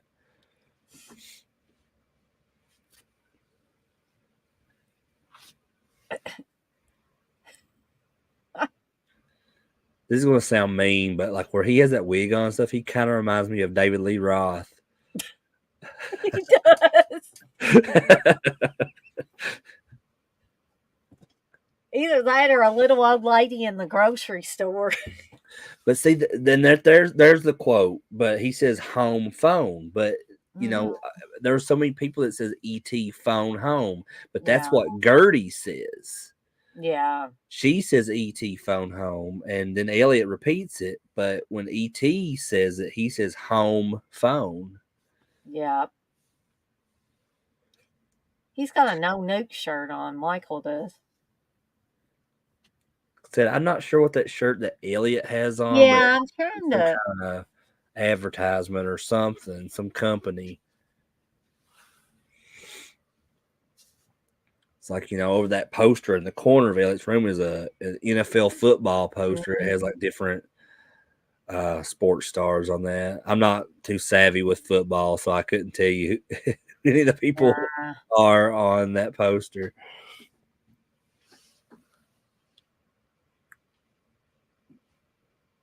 And here's where the feds are coming in. Yeah. Figure out what's going on. Candace says E.T. dressed up with the wig is the cutest. It's my favorite look for E.T. in the whole movie.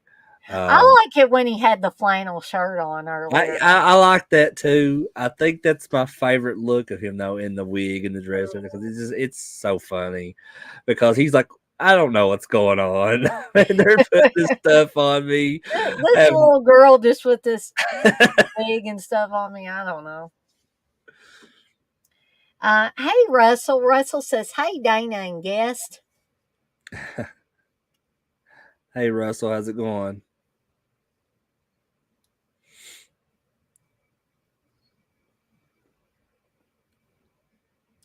So they're starting to mention things like they think that ET might be getting sick, that he needs to go home. He needs to go back to his home planet. Yeah. And that may have, I can't remember as many times I've seen this, but did they ever explain that? Like, is that the reason why he's getting sick? Is because because the environment on this planet is different and he can't adapt to it? That's the way I always took it, when I got old enough to pay attention to more things like that. That's what I kind of always figured, but I wasn't for sure. I just know that when he gets sick, it's really sad. Hmm. And right there is your first like kind of glimpse of that it's around the Halloween season because he's Yep. sitting there and you can see the light up jack-o'-lantern in the corner there.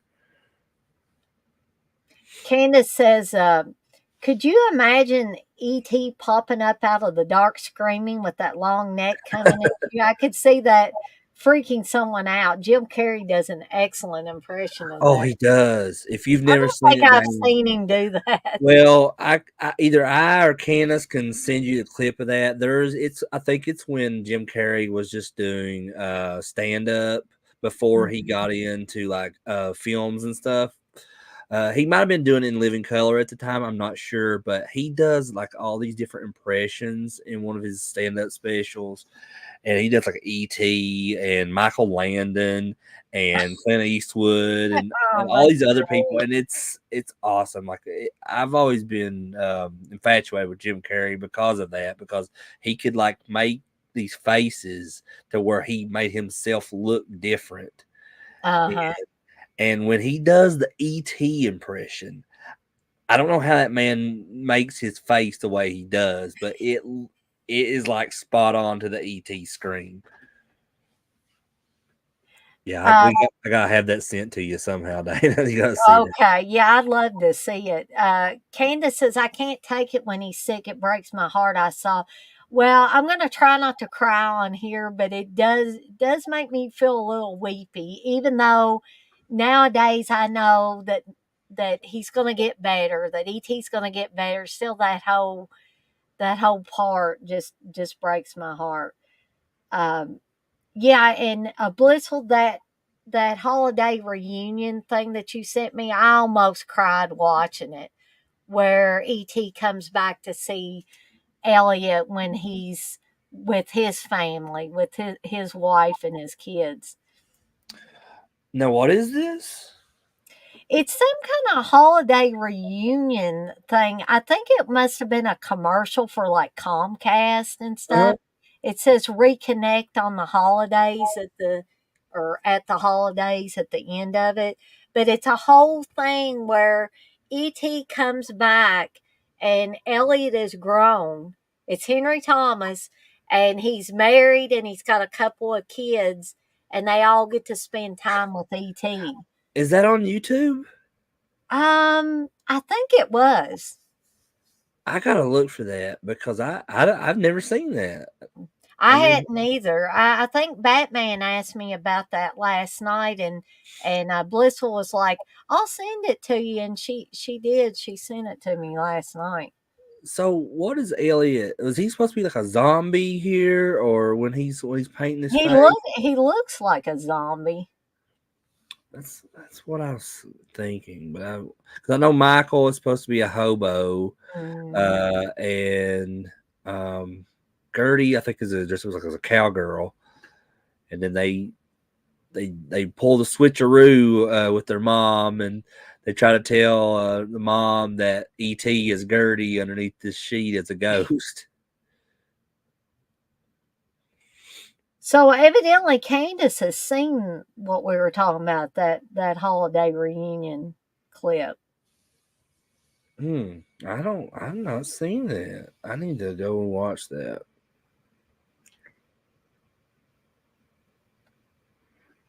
Blissful's asking if she can post the link. Yeah, you can post the link, Blissful.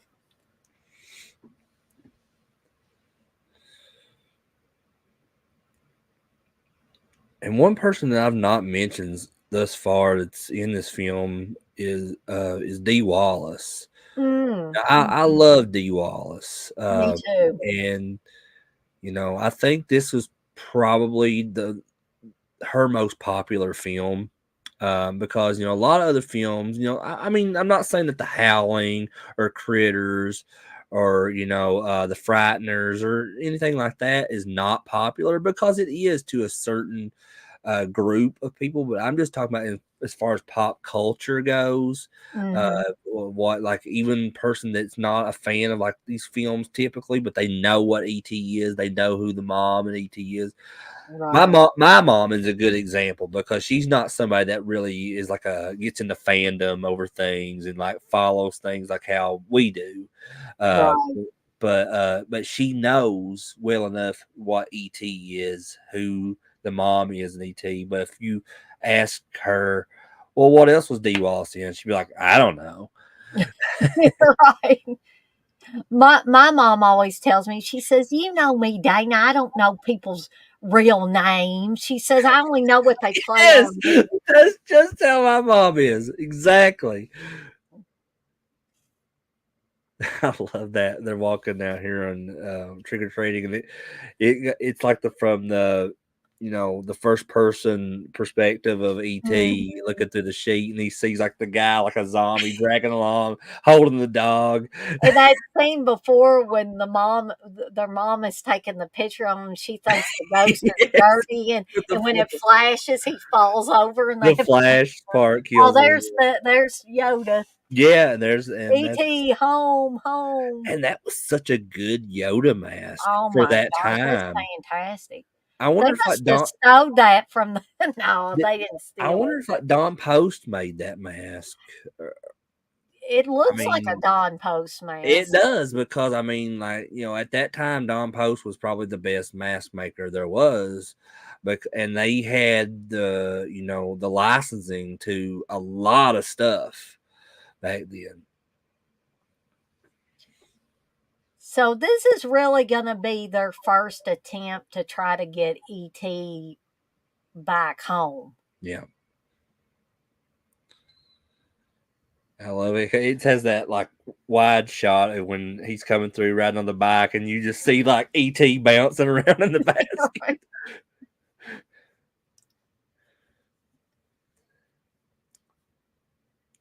Yep, and there's Oh yeah. there's an other really famous scene, which is so weird because there was one other thing I did have and I forgot to show ago, so I'll show it now. Okay, cool. It's the perfect time, and it's another pop figure that I took out, and it's this scene. Oh, cool. And that moon, when you turn, when it's dark in the room and stuff, that moon actually glows in the dark. So Oh, neat. yeah, I got these were I think when they came out were like 30 or $40, but Mhm, I got it from some kind of website. I think it was like popinabox.com, and they mhm. had a price error on it, and I got this for $5. Oh my gosh, Yeah, that's lucky. yeah. I mean, that's kind of that I've had that happen a couple times with stuff, but not very much. Right.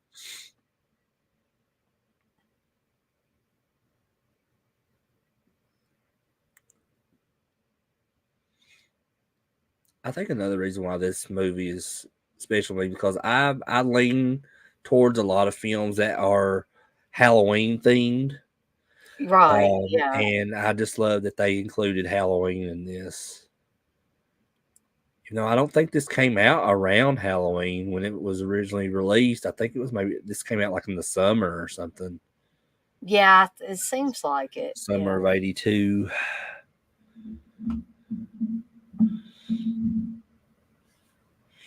And if anybody has the ways and means to watch this on 4K, it looks amazing on 4K. Now I'm not watching the 4K tonight. I'm watching the Blu-ray, which looks fantastic. But that 4K, it just blew me away when I watched it. That's something I've not dived into really yet is the Mhm. 4Ks.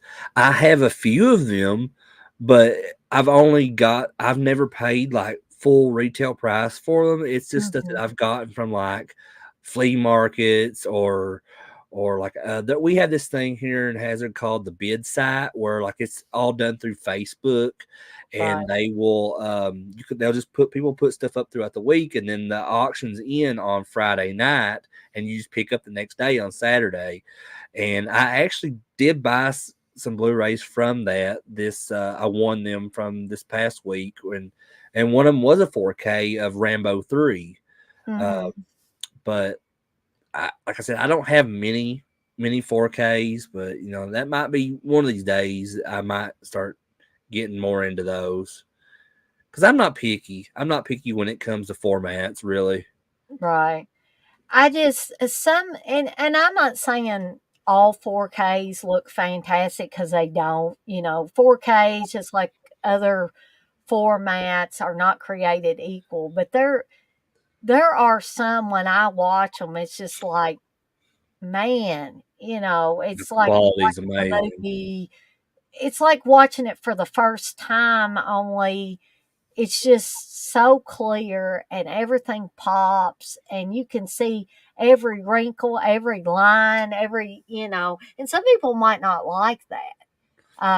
They might not like to see every pore in Well, somebody's well, face or something, well, but I like that, and I think it's even more impressive when the older the film is, and that they can make it look like that and bring that quality to.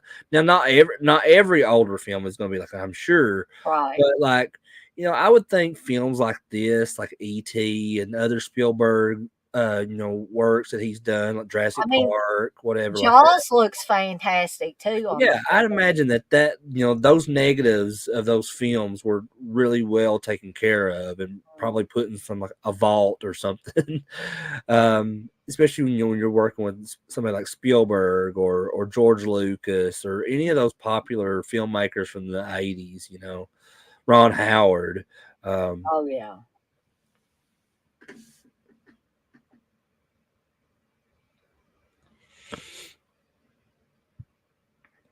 so since this is about aliens, Mhm. are you a fan, Dana, of the actual Alien films with Sigourney Weaver? Oh yes.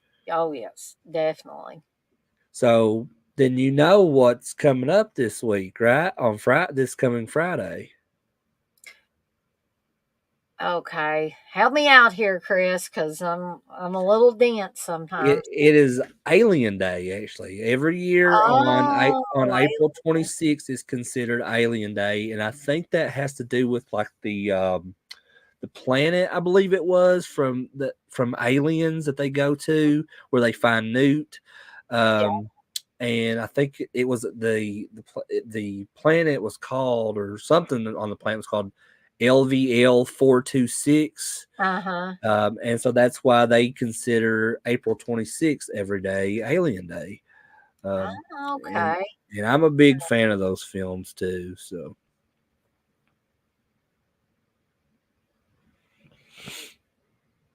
I like it when poor ET says, "Ouch."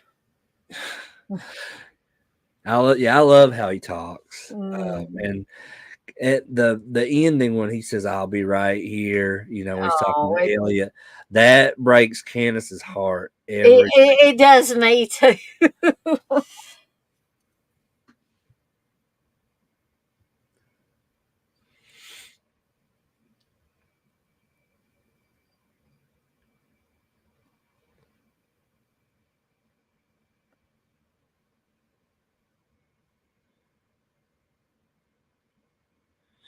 In this movie, it shows you how brave Elliot was. I mean, Mhm. like, it almost to the point it's kind of. I mean, I know it's a movie. It's like unrealistic and stuff, but it's so cool to see, like, because like didn't know this alien. I mean, it's an alien. He didn't know it from Adam, Right. and so to say. And then he just like, all right, I'm dedicated to get you to help to get you back home. And like, Mhm. that's so cool. Like if you think of movies like Joe Dante's Explorers. Have you ever seen that one? Yes, yes, I have. It's been a while, but I It's have seen it. very kind of almost similar to Yeah, this in some ways, but and I love that one too. it's And definitely a coming of age story, which I yeah, really like those I kind. love those. And my father-in-law Carl, he liked those coming of age type films like Porky's and American Graffiti, Mhm. and he loved E.T. as well. Because they, those films back then, they just had a different feel to them because I think the internet has ruined a lot of things in some ways. Yeah, in some ways the internet's great, in some ways not so great. Because with these movies, what you had back then was you might had a preview here or there, the trailer of these movies, and that's it. You didn't go on the internet like you can go on the internet now and like see behind the scenes stuff while they're filming the movie, or like worrying about someone spoiling a big part of the movie on Facebook or something like Yeah. that. Back then, it was just a different time, different feel, and unfortunately, that's never going to go back to that way. Yeah, it's information overload now. And Yeah. then here's a great representation of a parent. They're so upset. They didn't know where you were. And when you show up, they're just shaking you. How could you do such a thing? Now, that reminds me of this story my dad told one time of he he was on the back of a wagon that my papa was pulling with a tractor. And he was horsing around and he fell off of it. Wow. And my papa got really scared, and I imagine so. Dad made the mistake. He was like, Dad was all scraped up on his arms and his legs and stuff. And Papa hopped off the tractor and he said, "Are you all right? Are you all right?" And Dad said, "Yeah, I'm all right." And then Papa started whipping him. He said, "You damn fool! What is you doing?" Hey, And that's Dad said, "I should have told him, no, I'm hurting here." but I like that was a thing. It was a different time. I think a lot of kids had grown ups like that. Because there are other ways to discipline kids nowadays. Because really, all you got to do to a kid nowadays to get them to straighten up is to threaten taking away their tablet or Or their cell YouTube or anything phone like or that. something like And it's that. like if that happens for them in this new generation, it's the end of the world for them. Yeah, Nothing else you're could be killing their possibly be soul. worse. So we're gonna discover poor ET, and Yeah, this is where not Michael finds him, and I think is he's it not Michael well. that finds him? Hmm. I think I was pretty sure Yeah, it's his because right phone. here's where he's laying there, and Michael sees him. That breaks my heart. That don't scare me, and that scares my cousin. White ET scares him. And yeah, and that raccoon runs off. But all every single person. I think this was. I couldn't think of anybody that could have done the parts better than the actors that they chose for this, because Mhm. everyone did an excellent job. Oh Um, yeah. and if you're a fan of this movie and you happen to go to conventions, pretty much everybody from this movie, aside from Drew Barrymore, does conventions. I know Henry Thomas, that's Elliot. Robert McNaughton that plays Michael, and Dee Wallace, um, that plays the mom. They all do conventions, and a lot of times they'll do them together as like an ET reunion thing. So I know they've done a lot of those, and they even have. I think the guy's name is Michael Demerit or something like that. That he was the when you see like the scenes, like when when he's drunk and stuff and he's walking around, Mhm. that's an actual person in that suit. Right. And that guy, he didn't have any legs he at all. Like he just like so, and he was like that when he was, because he was a kid when he did ET.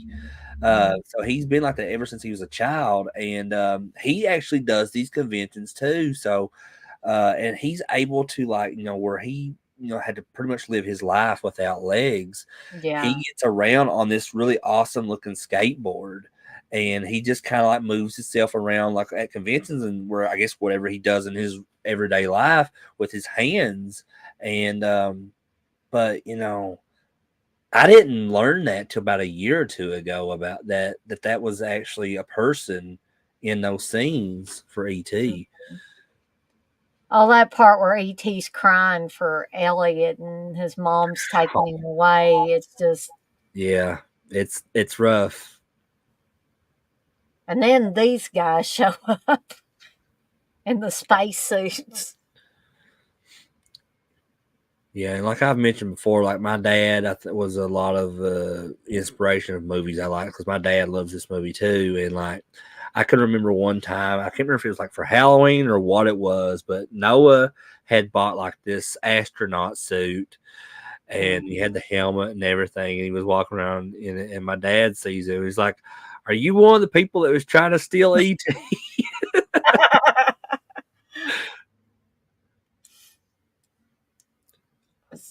Blissful says the worst punishment that her mom could give her was the "I'm so disappointed in you."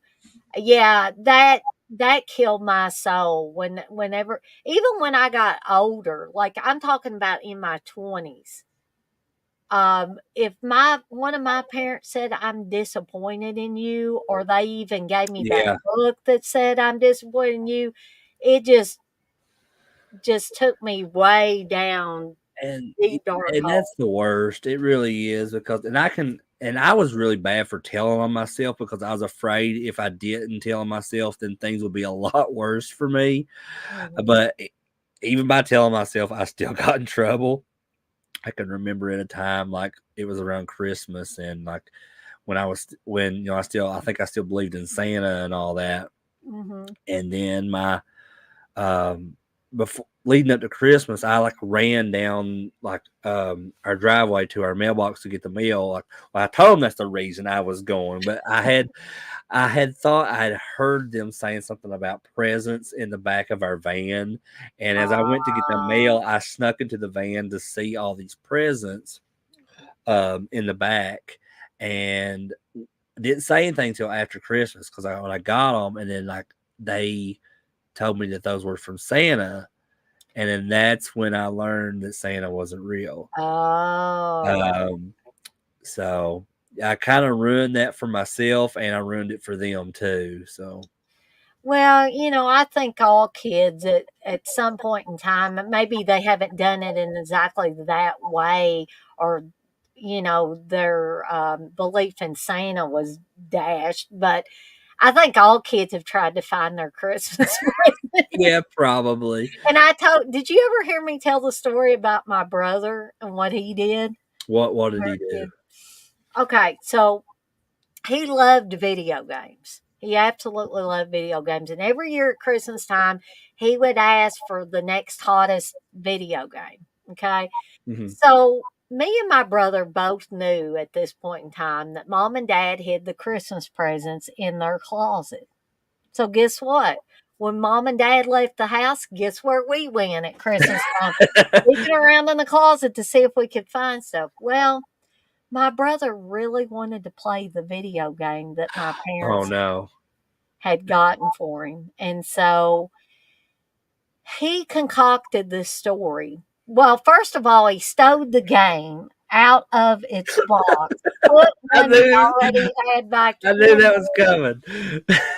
took it to school with him, brought it back home, and said a friend lent it to him. and, and he got caught, and he got caught because this dummy told on him. Oh man.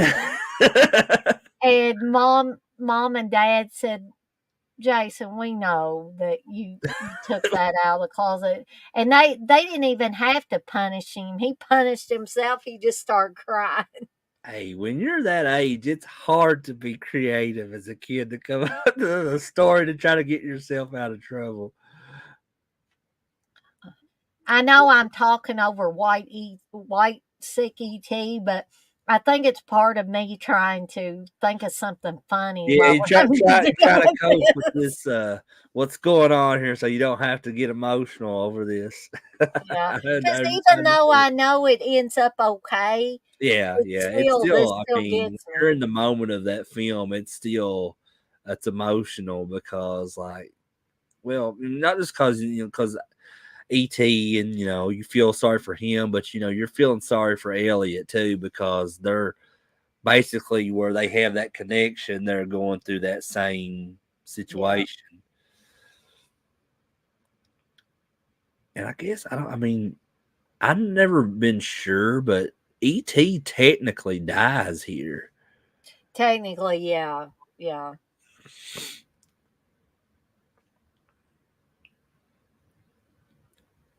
And there's going to be a funny part coming up though when Elliot realizes that ET's not not dead or not dead anymore, you know, and that whole part, but we'll wait till that comes up. But I just But I was laughing at Super Batman Nerd's comment. He says, "Oh my God, Dana, you snitched on your brother." yeah, I'm bad. I'm so bad. I mean, I'm gonna be punished for that. Karma's gonna get me for I'm that. guilty of that too. I have a brother too. He's an older brother, but I would still snitch on him from time to time.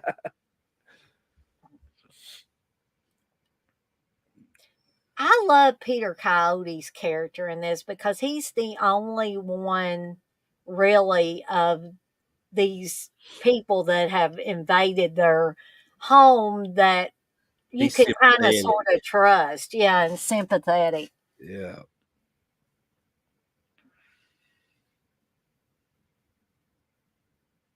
And we get the indication that Peter Coyote had met E.T. too at some point in his life. And I don't know if you were like if you've seen that earlier, but this was probably I want to say either somewhere between 5 to 10 minutes ago in the film. There's a shot where it shows all of the Fed guys like come up over that hill on that street, and there's a big like orange like sky behind them. Mhm. Uh, I'm curious if this was that part was filmed in the same part of the Monster Squad. Do you know what I'm talking about? The monster when it shows them Oh, walking with yeah. Frankenstein on that street, Yeah. all holding hands, and it's like the same kind of orange sky background, and that the street looks similar as well. I'm Mhm. just curious. That is a very real possibility that that happened. You know, I just had a thought here, Chris, and I want to see what you think about this. I'm wondering if E.T. somehow made himself die for a certain amount of time to separate from Elliot so Elliot wouldn't die. That's what I've always thought. That's what I said that has to be the reason because because they still have a connection as friends, but they don't have that same like That life inner, source yeah, connection to where because ET knows that it's coming. He knows he's going home, and when he leaves, he can't have that connection with Elliot anymore. right. But I've always felt that same exact way. I'm glad you mentioned that. It just came to me after the many, many times I've seen this movie, it just hit me. E.T. had to be doing That that. has to be what it is. I don't it's not really explained, Mm. but that has to be what it is. There's a Raggedy Ann doll there with all those Oh, plushes. them creepy Raggedy Ann dolls. Candace hates the Raggedy Ann dolls after learning about the original Annabelle stuff. So Mhm.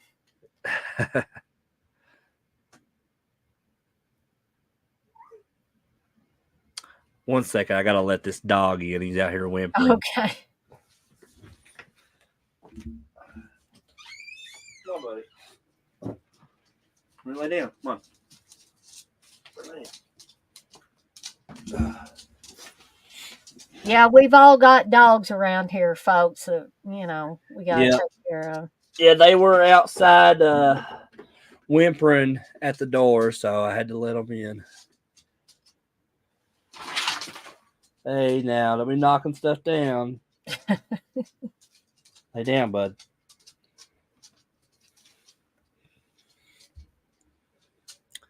Yeah, this is Oh, yeah, yeah, it's rough. I It's a it's hard scene to still watch. even though this scene is just played out so well. Everybody does so great with this. Yeah, Michael screaming out no when he sees the flowers dying, yeah. and Elliot here, um, and the doctor's trying to, or a scientist trying to work on him, and It just seeing Elliot's reaction to that, it's reminded me once again, just like how incredible of an actor that kid was at that age, to because uh, it's very impressive. If they had gotten the wrong person to play Elliot, Yeah, it could this have. movie would not have worked. And you see Drew Barrymore crying there because Oh, if you've seen any of the stuff about her, she thought at that age that ET was real, mm-hmm. and she Yeah. thought that ET was really dying. And I remember them saying like that where Steven Spielberg took a role as kind of like a father figure to her during the making of this. He would always she would always talk to him about ET like he was real. And they said during the film of this, even in between cuts, they would still have the ET puppet going and have like the crew guys behind the wall, like working him, talking Mhm. with Drew Barrymore.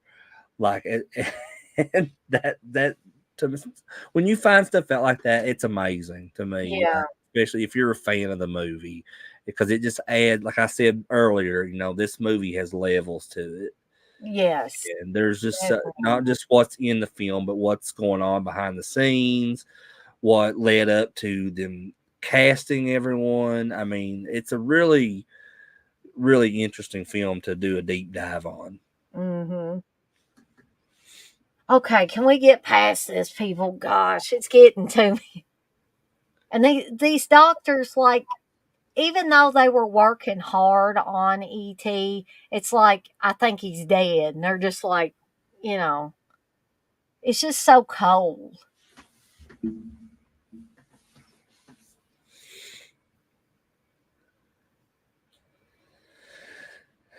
I think everybody in the chat's trying to avoid these scenes too because they're talking about the Yeah, monsters. they're talking about the monsters over here, but hey, I we can talk about the monsters. I love the monsters. Things are gonna trust me, folks. Though things are gonna get better here in a little bit. And it showed the one like doctor or scientist, whatever he was, a moment ago. He had like the beard and the glasses on, Mhm. and for some reason, for the longest time, I thought that was John Landis. He does look similar to John Landis. But I know it's not now, but for years, when I learned who John Landis was, like I thought that was him in ET. But now, when they see Peter Coyote, coming up and closing ET's eyes and stuff, everybody is like just solemn. Yeah, and I've been to a convention before where Henry Thomas and Robert McNaughton and Dee Wallace were together for an Mm. ET reunion. I attended one of their Q&As, and they really, I mean, they had like endless stories from this movie when they were making it, and just even after the fact that it was made and they were doing promotion for it, they just said they're just. I think Dee Wallace said it was the most memorable time that she's ever had while making a film. Hmm.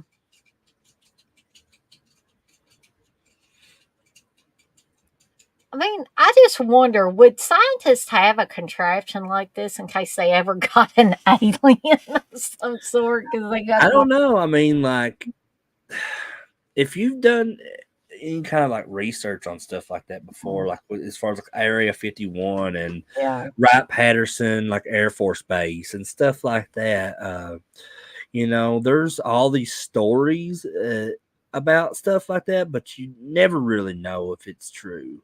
Right. Um, and I think, there's because like even some episodes of the X Files, there's kind of like stuff mixed in there that was kind of came from real life, and it makes you wonder. Well, I've heard about that. Is there any truth to that? So, like they say in the X Files, the truth is out there. Yeah, exactly. So here's coming up one of these parts that you've had this sad part where it's pulling at your heartstrings, and if you were watching this for the first time, you would be just devastated because unless you're my cousin, you'd be devastated that ET appears to be deceased. But we're going to get we're gonna get something that's gonna happen here that this always makes me laugh. This really breaks.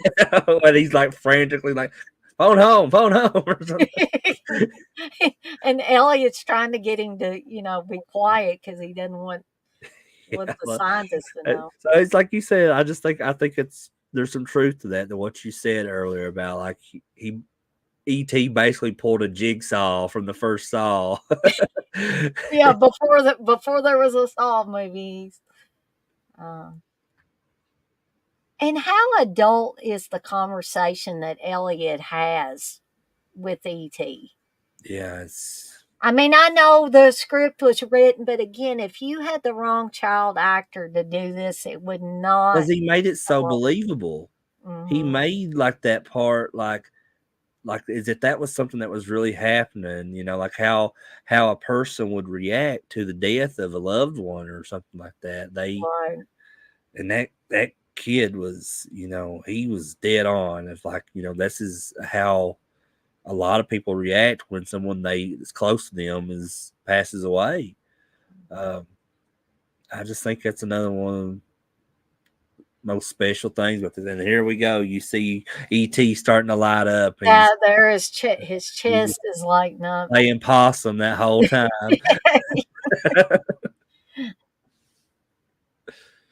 And then the flowers. Yeah. Yeah, because I love because Elliot, he starts like the laugh he lets out, like it's like Yeah. it's And then he has to act like he's crying yeah, over ET. yeah, he's losing his mind right now.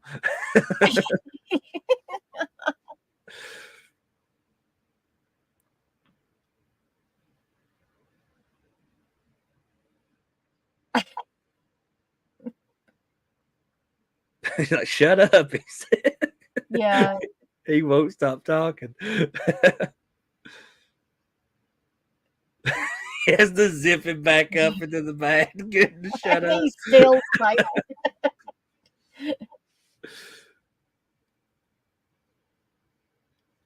And then when he just throws himself on there and he's like he's crying. I just seen a 1980s Betamax. Do you remember playing Atari 2600 ET game? Many people didn't like it, the game, but I did. Yeah, we talked about that a little bit earlier in the stream. I mean, how horrible a game. I guess a lot of people consider it the worst game ever, but to the point to where they had to put a ton of copies of it in a landfill somewhere. But That's so hilarious. I guess that's probably the only game that was ever done that way. I'm thinking so. I've seen something recently about they did that as well with a bunch of these Funko Pops that were like undersold or something because they like overmade too many of them and like they weren't selling very good on the market or something like that, and they had to fill some landfill with a bunch of Funko Pops. Curdy's like, they're gone. They're gone. Yeah, and like I I'm said, supposed to tell you when they're gone. and like I said earlier, that like they said that her everything you see from her in the movie is genuine. It's not just acting, but it's a genuine like feeling like that she had at that age because she thought this was real. And that's so interesting because I can't remember myself. I don't know if you can, Dana, if you're just a certain young age where like everything you saw in movies or TV was real. I can't really remember a certain, time period, but I'm sure that there was a time in my life, quite young probably, where I thought or felt that stuff was real. Well, for me, like as I've mentioned several times before, I'm a wrestling fan, and when I was growing up and I started loving wrestling, I thought it was all real. I thought that these guys hated each other and just wanted to fight all the time, and it's like that was just something they put on TV. Right. So Michael's I love this though, where he's driving off in the van and those guys are still And in they're that still tube. in the tube thing, they're sliding all over the place. Why C. Thomas Howell looks like he's going to go rob a bank, I don't know. But Yeah, I really like those guys' get ups at this part of the movie when they're getting ready to go help out. They're all like have their own little different styles of clothing. the one kid puts on the sunglasses and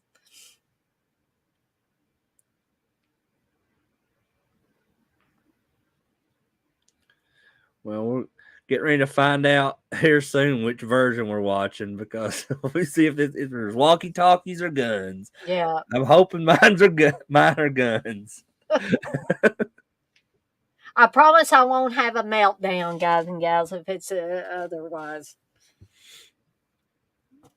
I think it's just a lot of me wanting to watch it the way I remember watching it the first time more than anything else. You know, and as much as I am into all these classic films and stuff like that, you know, it will shock you of how many I was very late to watching in my life. I had never watched Close Encounters of the Third Kind until about 2 or 3 years ago. Yeah. And That was like me in It's a Wonderful Life. Everybody was like, "Oh my gosh, Dana." Well, see, like I'm kind of the same way with that film too. Is I remember seeing bits and pieces of it growing up when my dad would watch it or whoever, but I'd never sit down and fully watch the movie all the way through until I was with Candace because that was like a mainstay film for her family growing up. And she's like, "Well, you please sit down and watch this with me." And I think we watched a colorized version of it. But regardless if it's color, if it's black and white, that is to me one of the most well-made movies of all time. Yeah. They're looking at ET like, what in the heck? I mean, I'll be honest with you. If I were seeing something like that for the first time, I can't say that I would be very calm. In Casey Martell's character, he said, "Well, can he just beam up?" That's a Star Trek reference. Yep. Nobody got that. So they've got the guns in my version. Yep, it looks like that's what I'm seeing too. So this is the original version before Spielberg went back and edited it. Which I think, you know, because this is from the Blu-ray that they released of it, and I think before it was ever released on Blu-ray, I think there was a lot of controversy surrounding it because the majority of people that enjoyed the film didn't care for that change. And I would think they probably just went like, well, let's go what the most popular version is, and they stuck that on the Blu-ray. Right.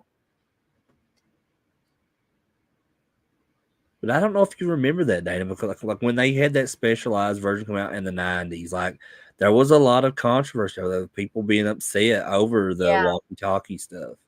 I do remember that.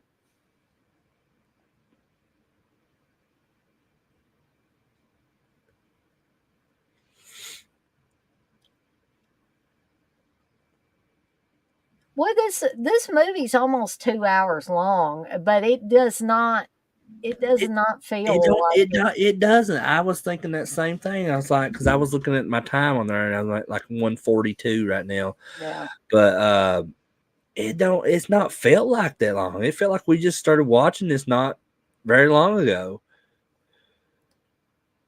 Yeah, once we got going, and mine quit freezing up on me. But I think that's what makes you realize that you're watching an amazing film, because you get so wrapped up in everything that's going on in a film like this that you really lose track of time. Oh, yeah. Candace brings up a good question. She says, "I wonder why they never came out with an E.T. cartoon back in the 80s. That's a good question. That would have seemed like a no-brainer. That would have took off, which, you know, there's a lot of films like that, you know, and I think fans of the Gremlins movies have been asking for a while why there wasn't an animated Gremlins series. Well, now there is. I think it's on Max. It's called Secrets of the Mogwai. So it's a prequel to the first Gremlins. Yeah, that guy got a big rifle in his hand. Yeah, I was gonna say that's a big gun. That's definitely not a walkie-talkie. I mean, I'm guessing they had the guns because of ET, not because of these kids. Um, because they're just foolish. They think I ET's. guess that's why they changed it. I don't know. Um, I mean, I think it's, but you know how I ain't gonna get too much into that, but you know, like there's a lot of sensitive stuff nowadays that people get sensitive over, and Yeah.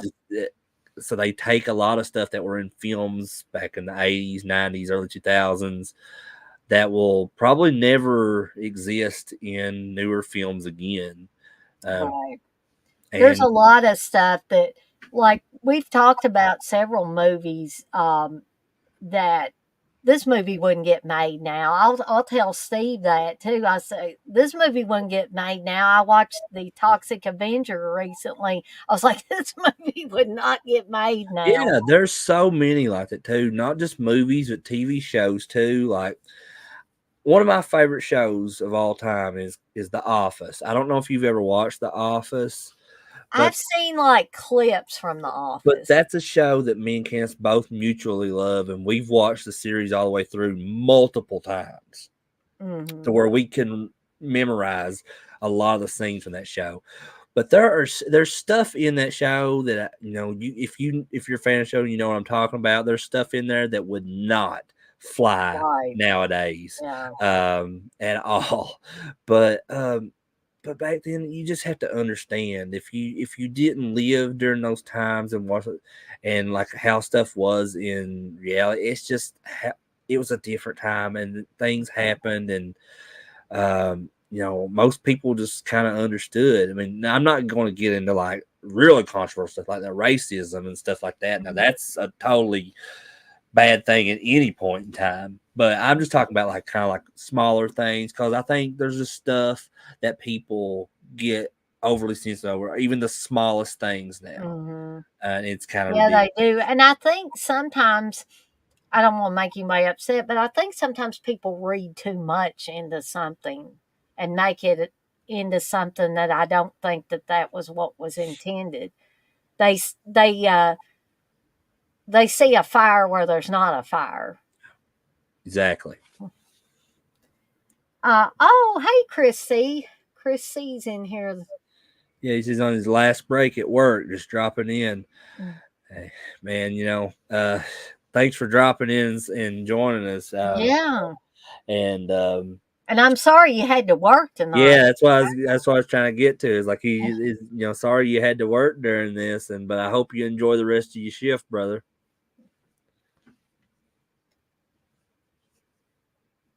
Oh. Yeah, this is a pretty tough scene too. This is a happy scene, but it's a It's sad happy, but scene. it's sad too. Yeah. Yeah, I'm conflicted about this, and I guess that's ET's mom again coming to the front of the ship. it's an unknown family member. Because do we really even know if ET was a he or a she? I just always called ET a he, Me but too. Yeah, me too. I think most people do. I guess they identify ET with being a male. Um, oh, and this where he wants Elliot to come with him. Oh. He knows he's got to go back home, but he wants his friend to come with him.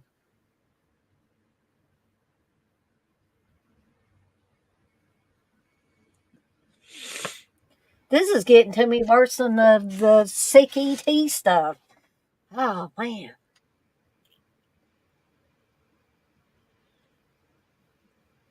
I like how he rubs Hmm. Elliot on the back and is trying to comfort him. We're all gonna be crying, guys. I've come close to crying on a few of these watch-alongs. Not many of them, because usually they're just they're horror films or something. But ones like these, it's hard.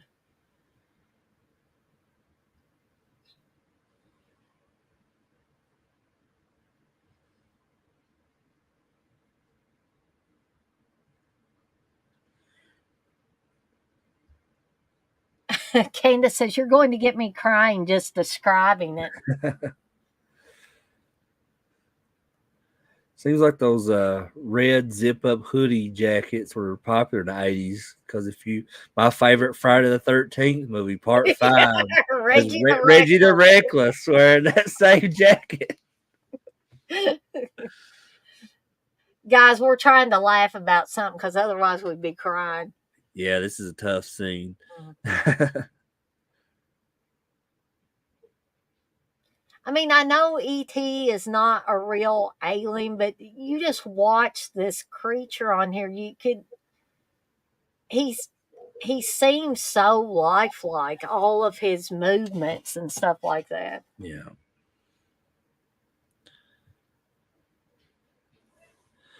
Candace was mentioning earlier about the E.T. Like there should have been that cartoon series that would have really taken off. Mm-hmm. I feel.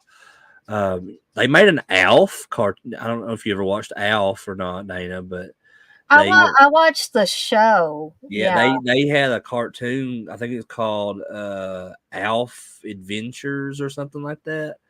I think I remember that, but I don't know if I ever watched it or not. Yeah, I'm a big Alf fan. Yeah, I love Alf.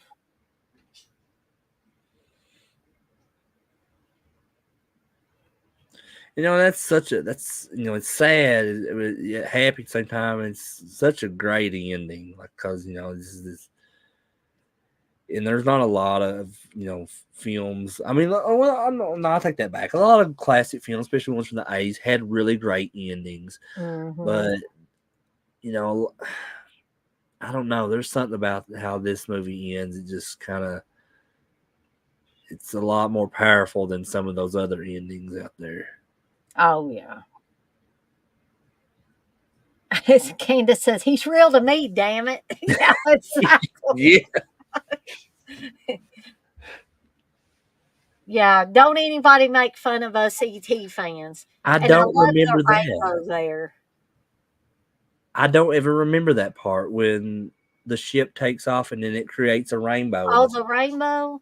Yeah, for some reason I don't remember that. That's really cool. Mm-hmm. I just wonder what planet E.T. and his people are from. Like I said, I got that book. I can find out for us, but I'd have to search that book out and see what it says about the E.T. planet. Mm-hmm. And so I think this movie ends quite a bit differently than a lot of movies that are similar to it, because it doesn't show the next day. It doesn't show it ends on E.T. leaving. And there is no, even though there was a planned failed script for a sequel, I'm really glad that there was no sequels to this, because it just feels like a perfect standalone film. And I think there's a lot of movies out there that should have stayed that way, but that's just my opinion, but a lot of these studios, they see money and creating a franchise for some of these movies. Even like The Howling is one of them for me personally. Like I feel like if The Howling had stayed just a standalone film definitely I mean, it would have been timeless, but as far as horror films go, but they had to make like 5 or 6 more sequels to that. Come on, like when they start making line dancing werewolves, come on, I'm sorry. And which one is it? I think it's the Howling 6, the marsupials or something like that. Is that part 3? Is that part 3? I think it's 3, the marsupials. But there's so many dang. After the Howling 2, which Howling 2 was okay. It had Sybil Danning in it. It was, but it wasn't like as good as the original, I don't think. But after that, all those other Howling movies, I've seen them and I didn't enjoy them that much, but they all kind of blend together. So Yeah, I get, exactly. because they're not all like really continuous story, like from going to see, because they're all kind of like each story is all different, but it's Uh, just part of that franchise. Candace just put in the chat, she said, E.T. is from Brodo Asagi or the Green Planet. She did a Yeah, Google search that's for what it. that book is actually called. It's called The Green Planet, that book that I Okay. have. And she says it also says that his planet is mostly covered in plant life while Earth is mostly covered in water, hence the Mhm. flower picking. Oh, Okay. interesting. Interesting. Yeah. I love that everybody shares what they research and find or what they already know and find because Mhm. I just love that. Yeah, I mean, like I said, multiple times in this, that this movie does have a lot of levels to it, and not just the movie itself, but behind the scenes, anything kind of like in reference to it, with like this book I'm talking about, or like just us asking questions about like you know where is he from, like where how does he know what they're saying or doing on this planet, and Right, exactly. I love that.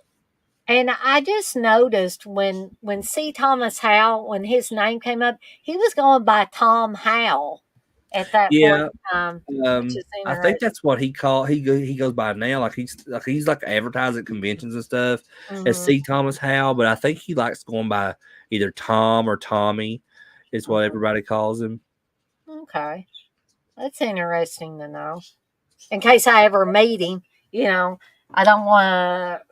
I don't think you would offend him, but if he'd rather be called something, I think then he, like I said, he's really cool. And I think he's one of those type of people that when you meet him, even though you don't know him, really know him, and you get this like good vibe from him and stuff, and you feel like they don't really care, like nothing really bothers them. They're not like super sensitive or anything about stuff like meeting fans or anything. Because I have met some fans, I'm not fans, but I met some celebrities before that did, kind of give off that vibe like they didn't really care if they was meeting these fans or not.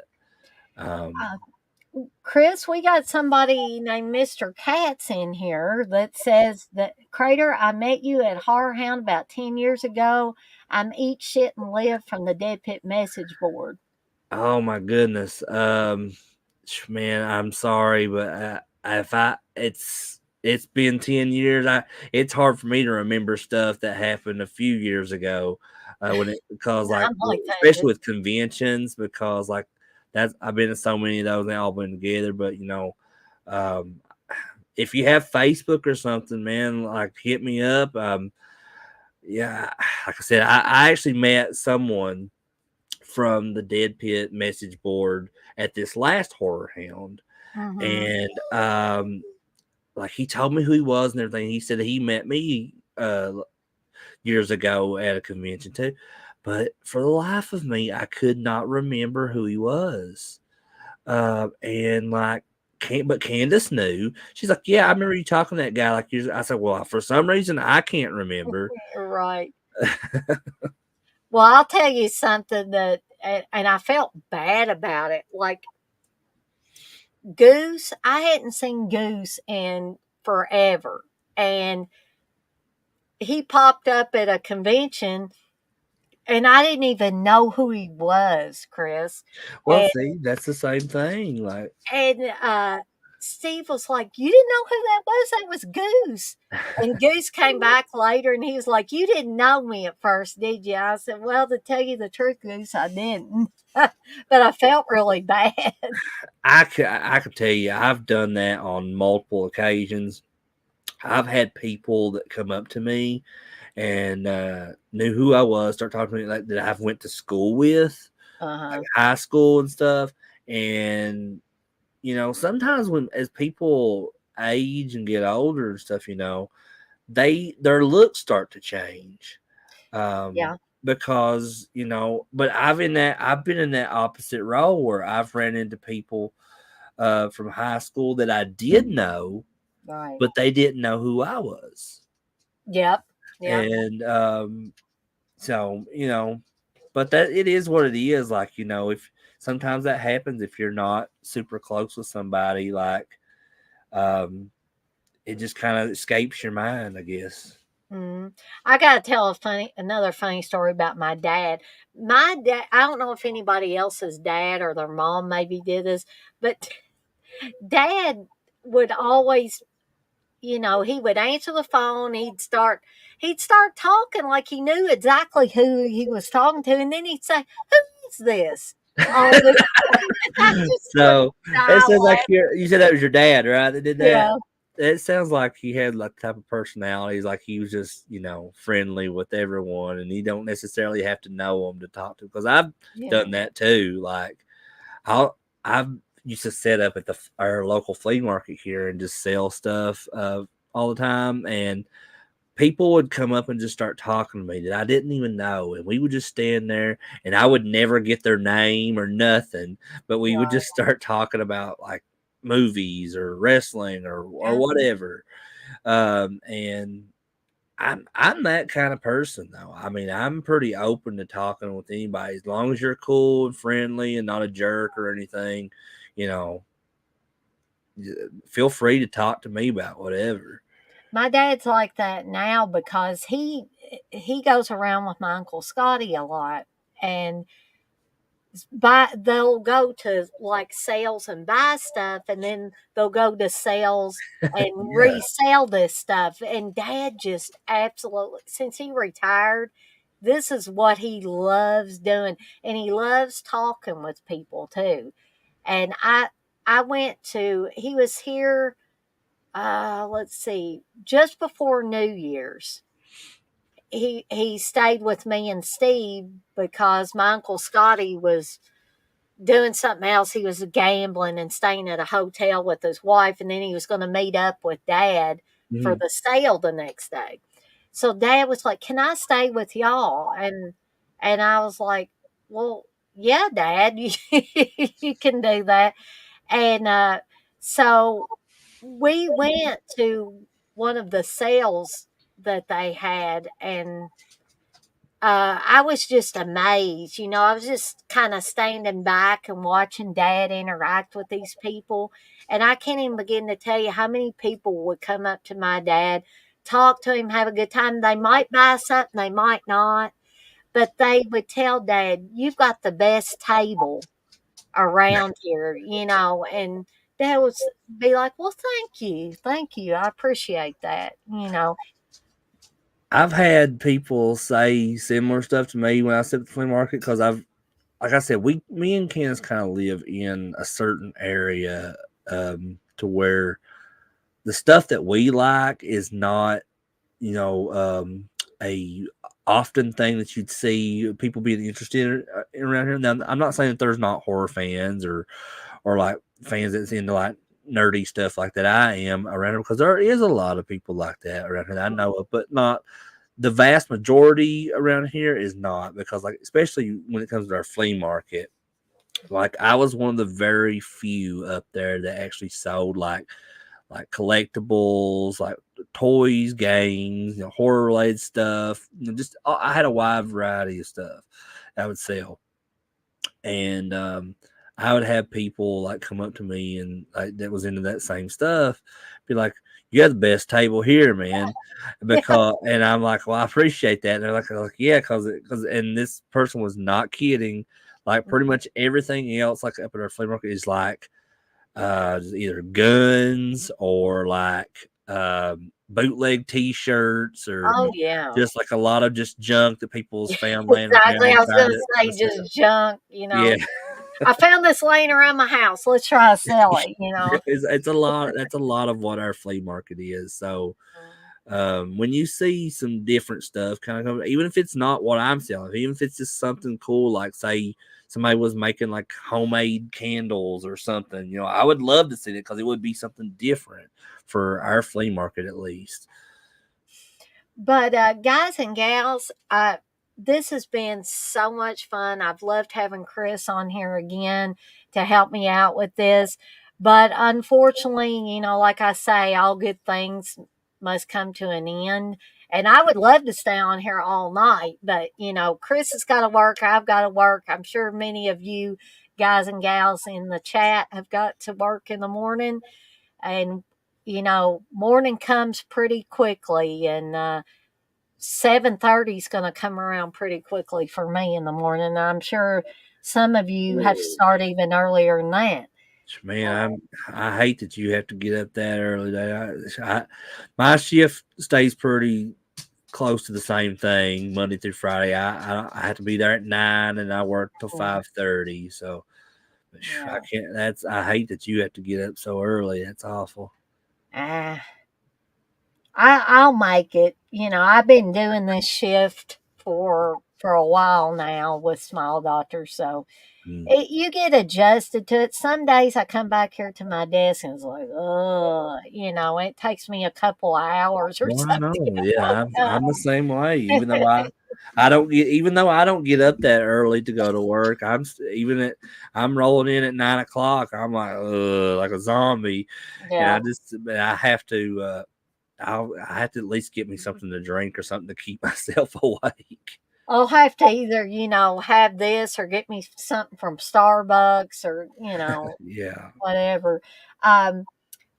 Thank you, Blissful. Blissful says this was a wonderful live. And thank you, Batman. He says great stream. And so I guess me and Chris are going to skedaddle on out of here for tonight. But be sure to tune in tomorrow night where I will be talking about some more Stephen King film adaptations. If you're not sure what I'm going to be covering, you can always check that schedule. I'm going to try to stick to that schedule too and not change it unless it's absolutely necessary. So, if anybody wants to join me for Stephen's Kingdom or Everybody Wants England on Tuesday night, both of those will be at 8 p.m. Eastern Time. Just let me know. And thank you, Candace. Candace says it was a great live, guys. And good night, Blissful, and good night, Candace. And I'm sure I'll be talking to Candace when I get off of here because we talk every night. Chris can tell everybody that we talk.